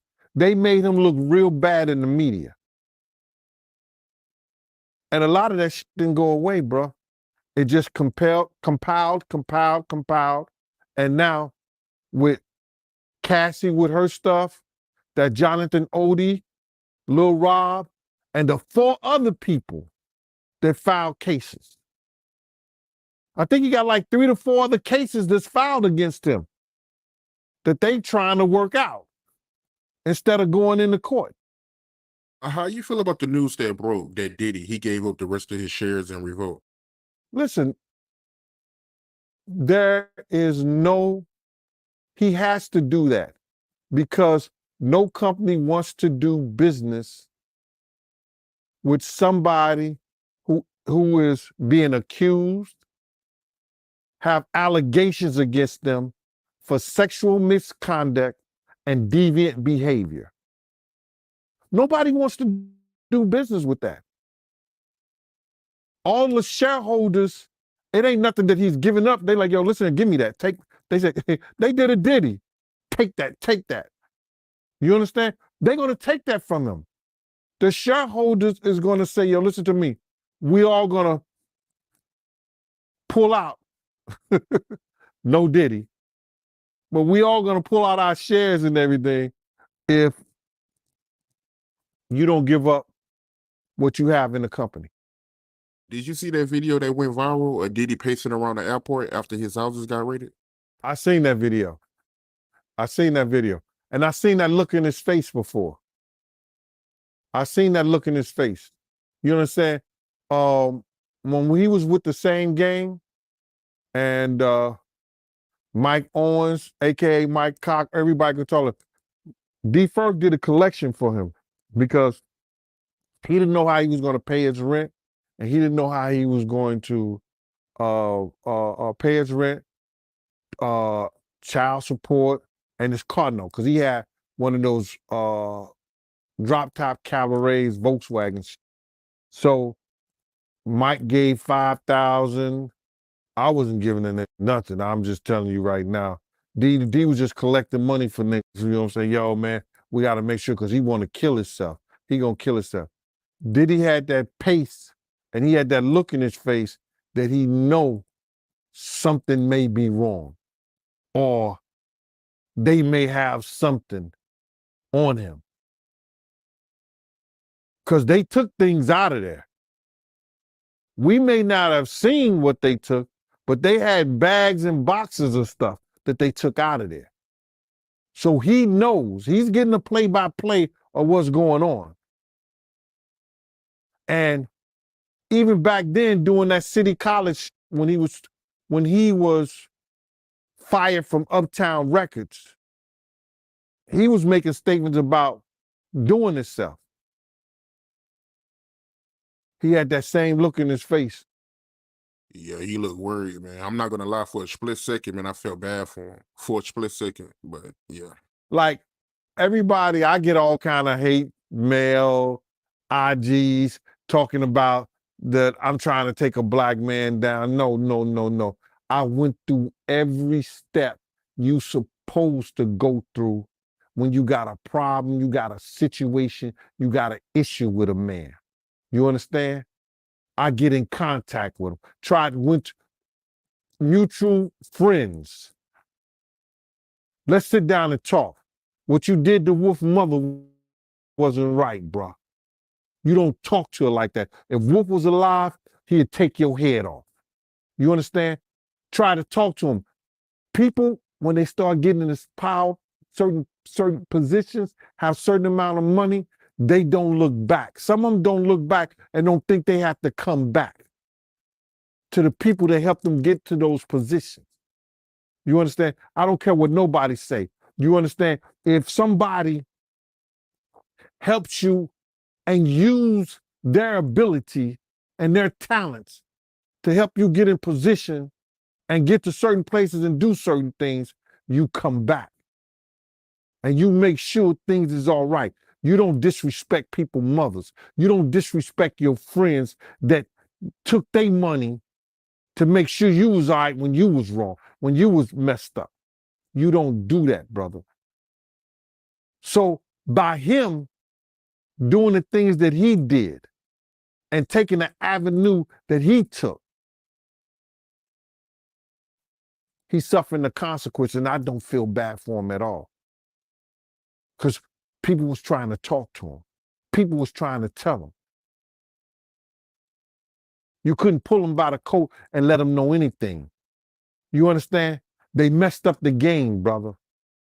When he put that shit out with them, money, power, respect, it ain't never been like that. It ain't never been like that. You got your respect in the street that gave you your power, that brought you your money. Totally different thing. He let that money, power, and respect go to his head, but he had it ass backwards. So do I care what happened? Nah. He got enough money to buy his way out of this. So we think. So when you look at that video of him pacing around and he's looking worried, and you knowing him, do you think it's possible that he might commit suicide? When you're a narcissist, there's always a possibility because you're suffering. But I don't think that he could see himself in a cage.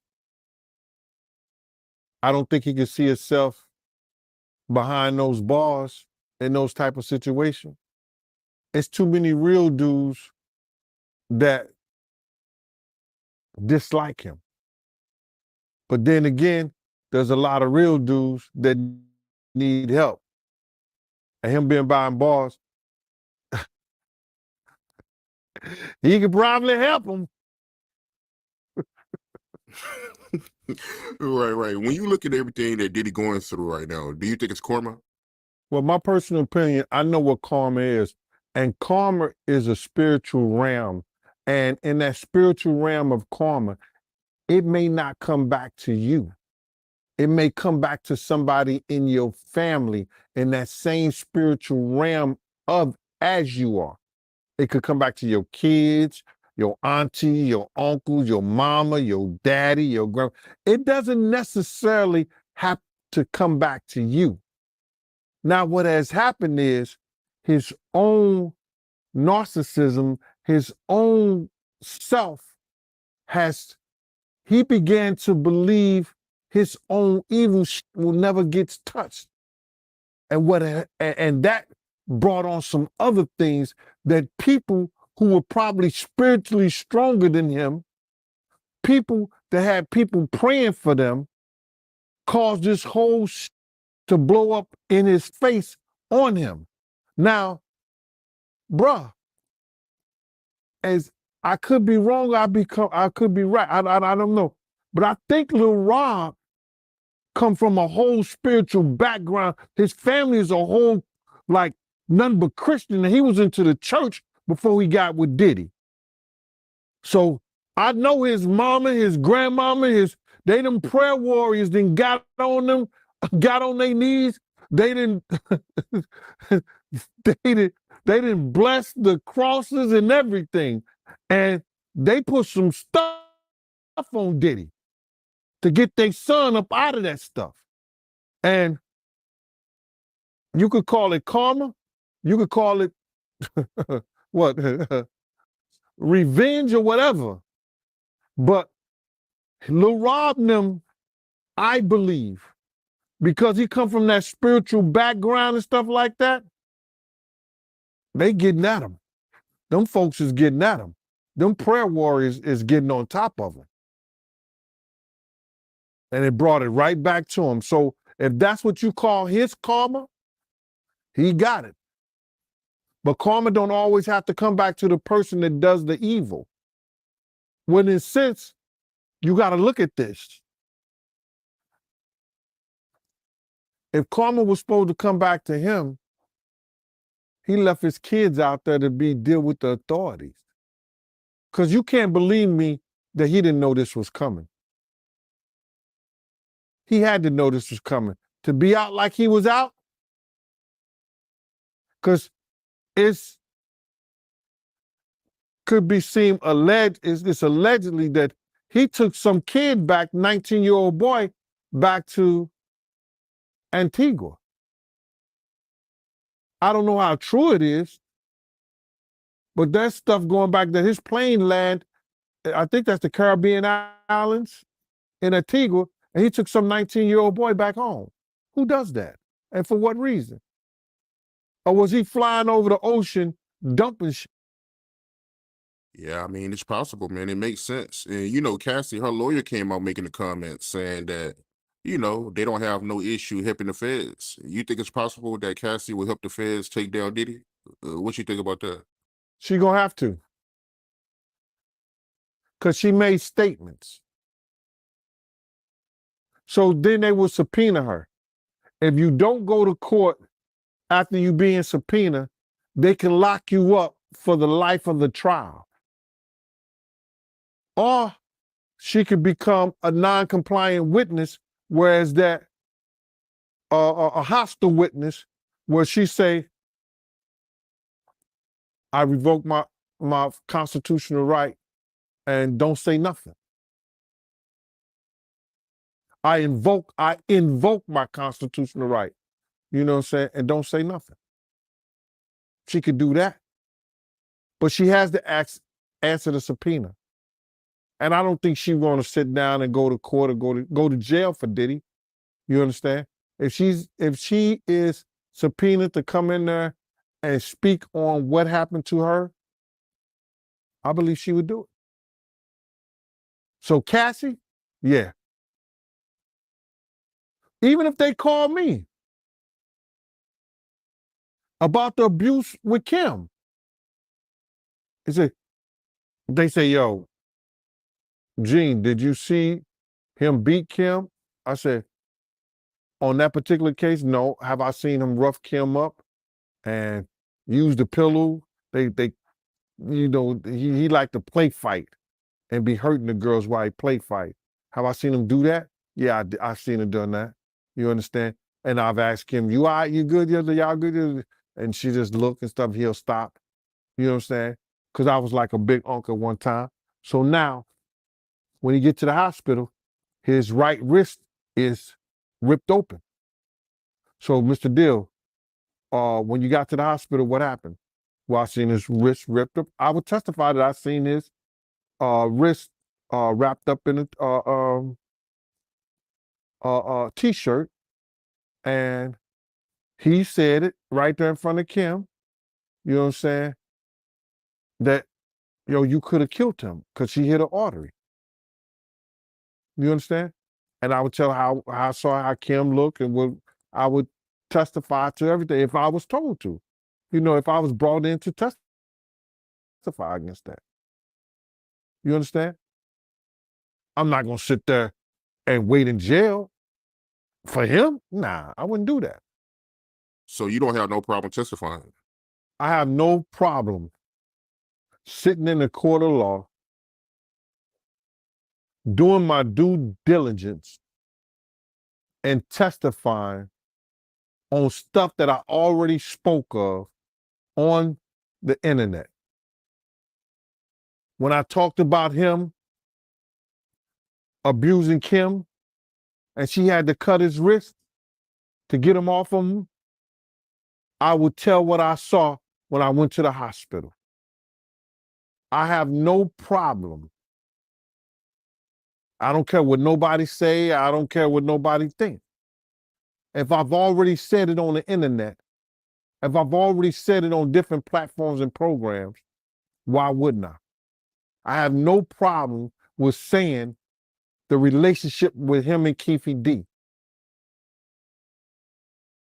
I have no problem in saying that he went to Suge Knight and asked Suge Knight, are we good out here? When Pac was right behind Suge, Suge had a red Bentley, Rolls Royce Bentley, Pac had the white one in the back of the House of Blues. I have no problem in saying that I told him if we go out this house, somebody gonna die tonight. And the Notorious Big came up dead. I have no problem in saying what I've been saying for years, since 97. If I'm brought into a court of law to testify on things that they want to ask me regarding his character or anything that I've displayed out here. Yeah, I get it. But if you Keefe D right now, right, and you see everything going on with Diddy right now, do you think it's a possibility that he might try to, blame Diddy more for the whole situation with Tupac? Well, he's already involved Diddy in the situation because he made statements allegedly that Diddy offered him money. But see, he has to prove that. And can it be sensationalized and used? It may. But still, where's your proof? Where's the tape? Where's the money transfer? Where is anything that in a court of law would say that they had that agreement if he do that, which he didn't do it,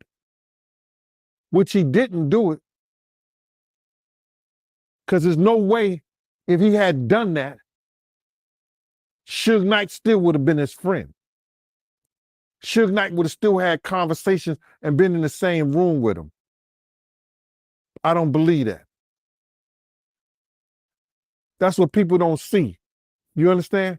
People don't see the fact that if Keefe D would have had something really to do with Pac's death, I don't believe Suge Knight would have had anything to do with him, or if he would have seen him, it'd have been on site or whatever, this, that, and the third, or they would have been really, really going at it. Maybe I'm wrong. Good point. I know Mark Curry, he spoke on what's going on with Diddy right now. And, he revealed that, Black Rob hated Diddy, him and Craig Mack. Well, I don't know if Black Rob hated him, but he was around Rob in his later years. You understand? I know that I've had a conversation with Rod and Rod felt like he did him wrong. You understand? But I can't say that Rob hated him. I knew Craig Mack hated him. And I knew Diddy hated Craig Mack too. You understand? So I could speak on that, but I can't speak on Rob hating him. But Mark Curry was around Rob way more, I would see Rob hanging out on 115th, 116th in the doorway on First Avenue. Was that First? Yeah, First Avenue. I would see Rob hanging out right around there. And I would have a conversation with him. here and there. Yo, Rob, you can't serve two gods, brother. You understand? You know, because K-Say loved him. And K was just waiting for him to get himself back together so he could do some more music with him. Because Rob still had that talent. But, you know, Rob had some elements that people didn't know, like his kidney, you know what I'm saying, his kidney failure.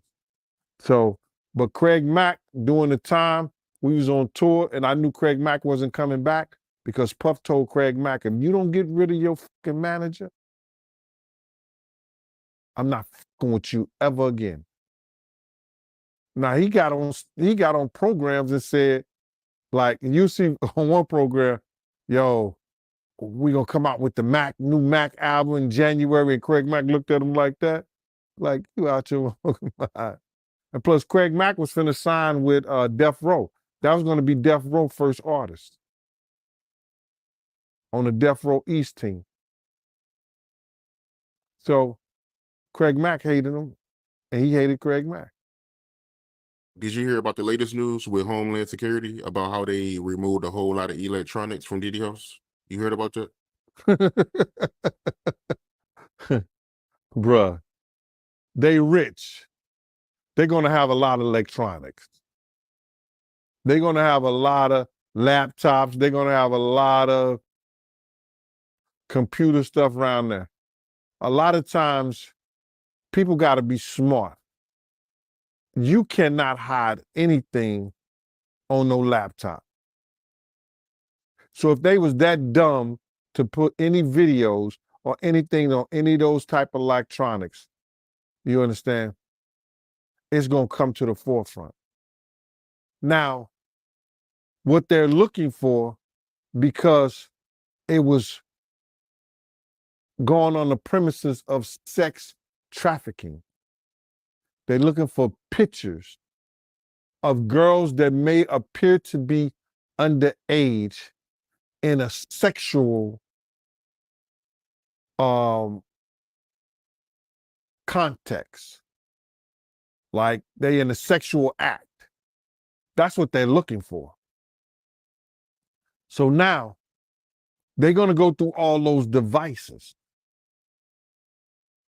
If somebody got any kind of weird fetishes that they got little kids or little girls or something like that in any kind of pictures or any kind of photos that they took out of there, then unless that individual was in the picture, who do you charge? Because the houses wasn't in his name. They was in companies' names that they could say all people had all kinds of access to them. Unless somebody testify that that's Diddy's room, nobody goes in that room but him. You understand what I'm saying? That's when they get the help to come in, the maid to come in. You understand? Or the people who work there, yo, where's Mr. Combs' room? Oh, that's Mr. Combs' room. You understand what I'm saying? That's Mr. Combs' room. He only want anybody allowed in that room, yo, not unless Mr. Combs is there. They get those people to testify. But when they got a big ass mansion like that belongs to studios or Bad Boy Films and his daughter and stuff like that, they charge the person who the house is in their name. Would he be the type of person to let his daughters know take those type of crimes? We'll see. Yeah, that would be messed up if he let his kids take the charges. But they also reporting that, you know, Homeland Security, when they raided Diddy, they was looking for the footage that Diddy was using to blackmail celebrities. How you feel about that? Well, you got to look at this. They looking for anything. It's not just Lil Rob lawsuit, the blackmail stuff. Like, they can't do that. They said that it was they went in there on the premises that it was for sex trafficking and underage minors in there. So now if everything is being taped and he's taping people doing this and they find it in their house, they got to bring the tapes back to him. They got to make sure that he's the one walking around with the video camera. If he's, you understand what I'm saying? They got to prove that. And then they got to have people to come in and say that he did that. They saw him with the video camera, like Lil Rob said, he used to tape him on the phone and all that stuff like that. Maybe he had burnouts or something like that. We don't know. But when they do that raid, they ain't just looking for pictures. Whatever they find drugs, it goes to the DEA case. If they went down in the wine cellar and they found cases of Surcock with cocaine in it, coca in it, they're gonna get that to the DEA. They found a lot of guns and stuff like that, that's ATF. A lot of different agencies can get involved just on going on the sex trafficking case. It's whatever they find in there, bro. They're not just gonna limit themselves to that one thing once they got the search warrant to go in. Yeah, that's crazy, man. How you feel about the people that feel a type of way that, Diddy, he wasn't there when his kids got arrested? I think 50, he even, made a comment about it saying that, Diddy, he got his kids in a bullshit now. Right. Like saying, I think Misa even said something too. Misa Hilton, from when I used to bodyguard her, Misa is like one of those old Southern grandmas that strict as hell that'll go get a switch, make you go get a switch, beat you with that switch, and then if it break, go get you another switch and beat you with that one. She did not play when it came to rearing Justin. You understand? Misa did not play. You understand? When I told her how Justin would act when he was around Quincy, she would get on top of his head with no joke. Kim was a little different. You know what I'm saying? She would let Quincy get away with murder. You understand? Misa was a lot different. She reminded me of one of them old Southern grandmas. To beat your ass into the middle of next week. So she was very, very upset that they had her son sitting over there in cuffs. Which they shouldn't have after they searched those kids. After they searched them, I know they grown men now, but after they searched them and because of their status, they should have set them to the side and either cuff them to the front. There was no need for them to cuff them in the back. You understand? Cuff them in the front because they wasn't trying to hurt nobody. They wasn't trying to do nothing. Like I told you, that's a tactic that law enforcement use. I believe he was a coward. There's no way he should have let that happen to his kids. I believe he knew what was going down, and he probably thought they wasn't going to do that to the kids, but they did. They wanted to be gangsters. Lil Combs did, so now you're a gangster. So you feel like Diddy, he already got a heads up, and that's the reason why he wasn't at the house. Look what time of day it was, bro, in all places, and he's out of there. How you feel about 50? Because he reacted to, Diddy house getting raided, and he said that it was over for Diddy. How you feel about him saying that? You agree? They don't come that hard and do all those things that they did unless they have something. I believe that testimony of Jonathan Odie made him come that hard. I mean, I believe that 50 is right when he say that. They don't come that hard and spend all that money. You understand? Because you got to realize is that the FBI was involved in that too. It was Homeland Security. They was their operation. But the FBI's, most of those guys are ex-lawyers or lawyers, went to law school. You understand what I'm saying? They did detective work about 10 years in somebody department. They not coming with no bullshit. Yeah, it's crazy, man. I know Mace, he spoke out about Diddy House getting raided. If you can, right, because he got the show with Cam, and a lot of people, they don't know about the history between Mace and Diddy. Let the people know how Diddy did him dirty, if you don't mind. From what I know, I think that Diddy wasn't teaching Mace the business. You understand? He was using Mace as other artists to write rhymes on other people, write songs on other people's albums, on his album, and taking their talents and stealing their publishing on different albums and different records. Prime example, Mace wrote that Bad Boy joint. I ain't even see him at the premiere because I believe Diddy owned most of the publishing on that, which ended up being a big record that went over to movies.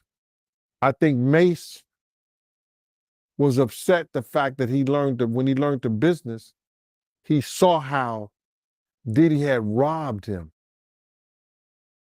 He had took the glory for the albums, the music, and all the records that he had did. And he got pennies for it. You understand? 8,000 here, 10,000 there. You understand? When the record go platinum, Diddy's getting 200,000-300,000 and only gave him pennies for writing a song, getting points on publishing that he didn't even deserve. So Mace learning the business and knowing the business, it led him to be upset.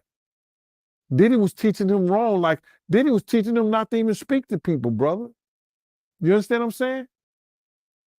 Nate used to come up in there, yo, what's up? How you doing? He had that Harlem smile.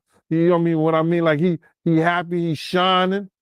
Cause, you know, he had a lot of jewels that the other artists didn't have. He used to come up in the studios, he used to come places fly.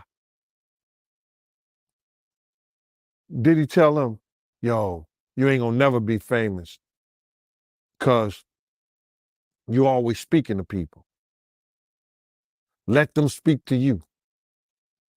I seen Mace stop speaking to people. When I told him, man, don't listen to that nigga with that old dumb shit. Be you. But he found out after Big died and Puff left his ass out in California, he knew only Puff was for self. So Mace and them didn't have what these kids have now with the internet, with the YouTubes, to learn the business themselves or listen to somebody teach them the business and stuff to watch out for. It was word of mouth or somebody sitting you down or you hiring a lawyer back then to teach you what you're supposed to know by representing you. So Mace has every right to be upset with Diddy because Diddy really stole his legacy in the music. See, what you got to understand this is that a lot of those kids learned the business after they signed their contracts. They learned the business after they was in the business for 3 or 4 years. So now, when they learned the business and they was doing, sitting right there, writing a whole record, a whole song, right? And Diddy was like, yeah. Here, take this, take that. giving them 10,000 for that one song that they wrote. And that song goes platinum 2 or 3 times. And he get the 25% for being the writer on that, because they wrote the song and gave it to him. And he's on as the publisher, as the writer. You understand what I'm saying? He getting a percentage of the writing that was done, and all he gave was 10,000. They learned they learned later in the business that they was do that publishing. He shouldn't have got the percentage that he got on there, because he gave them 10,000, 5,000, 8,000 for writing it. So now they learned the business late. And when they learned the business, they seen how wrong that he was doing them. Even though the music people want you to say, well, we're taking a chance, we're taking a thing. Yo, listen to me, man. You wouldn't be there if you think that you wasn't talented and they could sell records off you and using your talents. They've seen enough people to come through. So you writing all those hits and you not getting the money from them. How many years Mace didn't get the money from Bad Boy, that they use on Will Smith and them Bad Boys? I went to the premiere with Puff. Mace wasn't even there. But he wrote that. So my whole thing about it is this. These kids learn the business and learn how they've been misused. And now they get resentful. And they have every right to be. And then we got these clown motherfuckers be saying, yo, well, they should know the business. They should know that. Now that information is out here. When Mason was young like that, they was just happy to get off the block. They was happy not to be out there selling drugs, so the jump out boys don't rough them up, and lock them up for bullshit.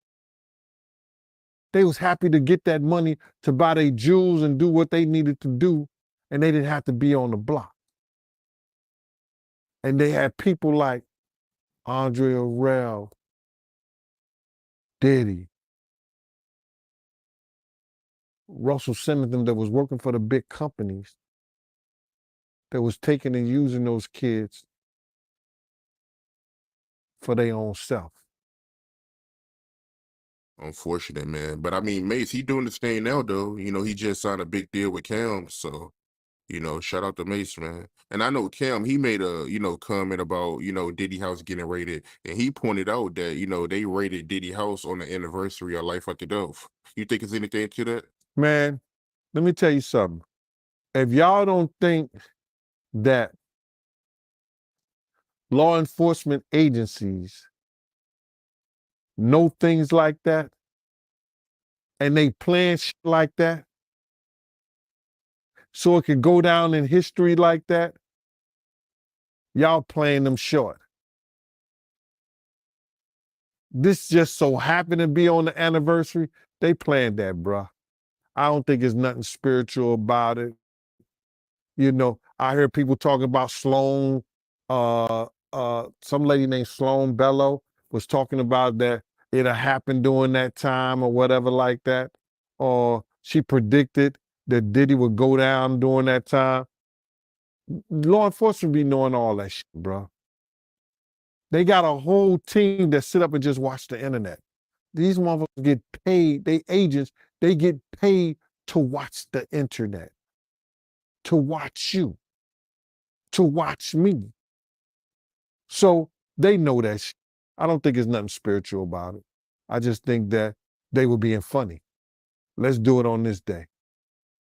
Yeah, you might be right, man. But I gotta ask you, yo, how you feel about what's going on right now? Them trying to replace, Pause and No Homo with No Diddy.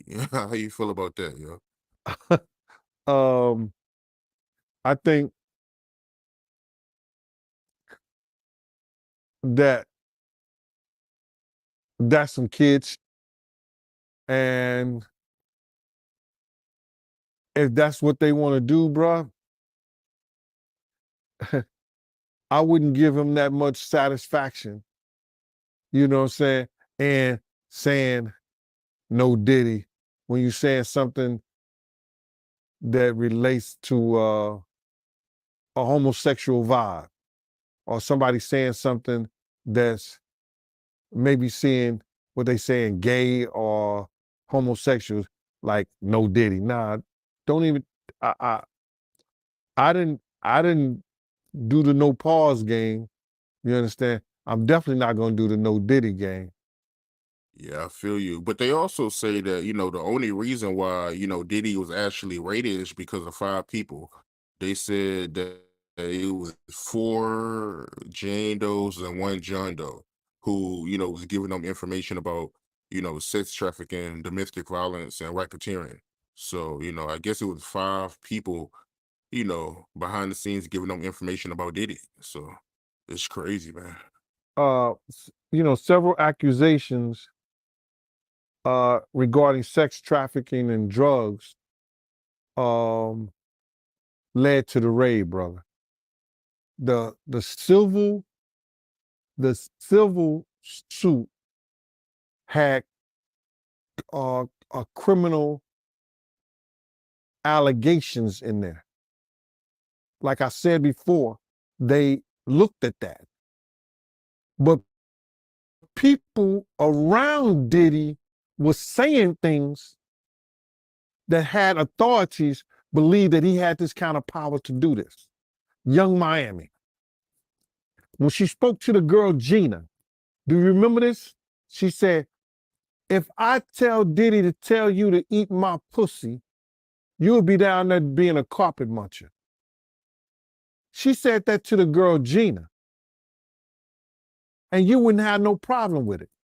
Now, if I tell Diddy to tell you to do that to me, you would do that. She told off on him.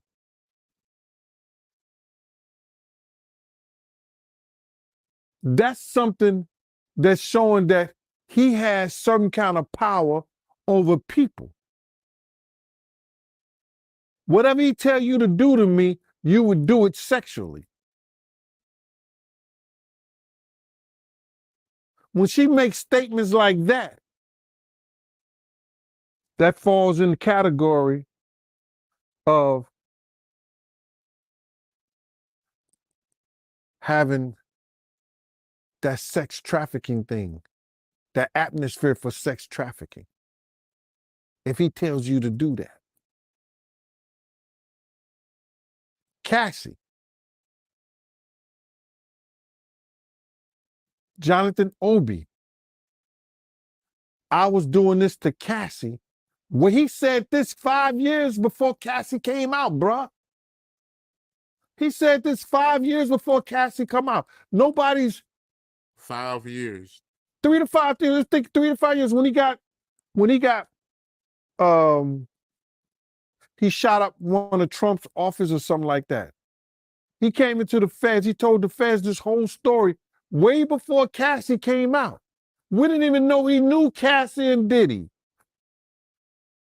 All of a sudden, I think he disappeared. I don't know if he's still alive. Yeah, I mean, I haven't heard from him since that video. But I want to backtrack right to Cassie. Why you think Cassie would help the feds take down Diddy? Like, why you think she would do that? I believe that she didn't want to be seen like Miss Maxwell, because if Cassie was doing what Diddy, if Cassie was involved with any young kids or any people below age, I know everybody say she is with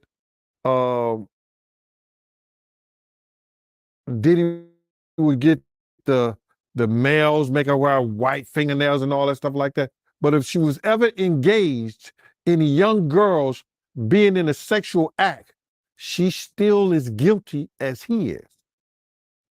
So for her not to be like the Epstein lady, I think her Gisellis Maxwell, I forgot her name, but I know it's Maxwell. She would help the government and become a star witness, as well as the guy that they caught with the drugs.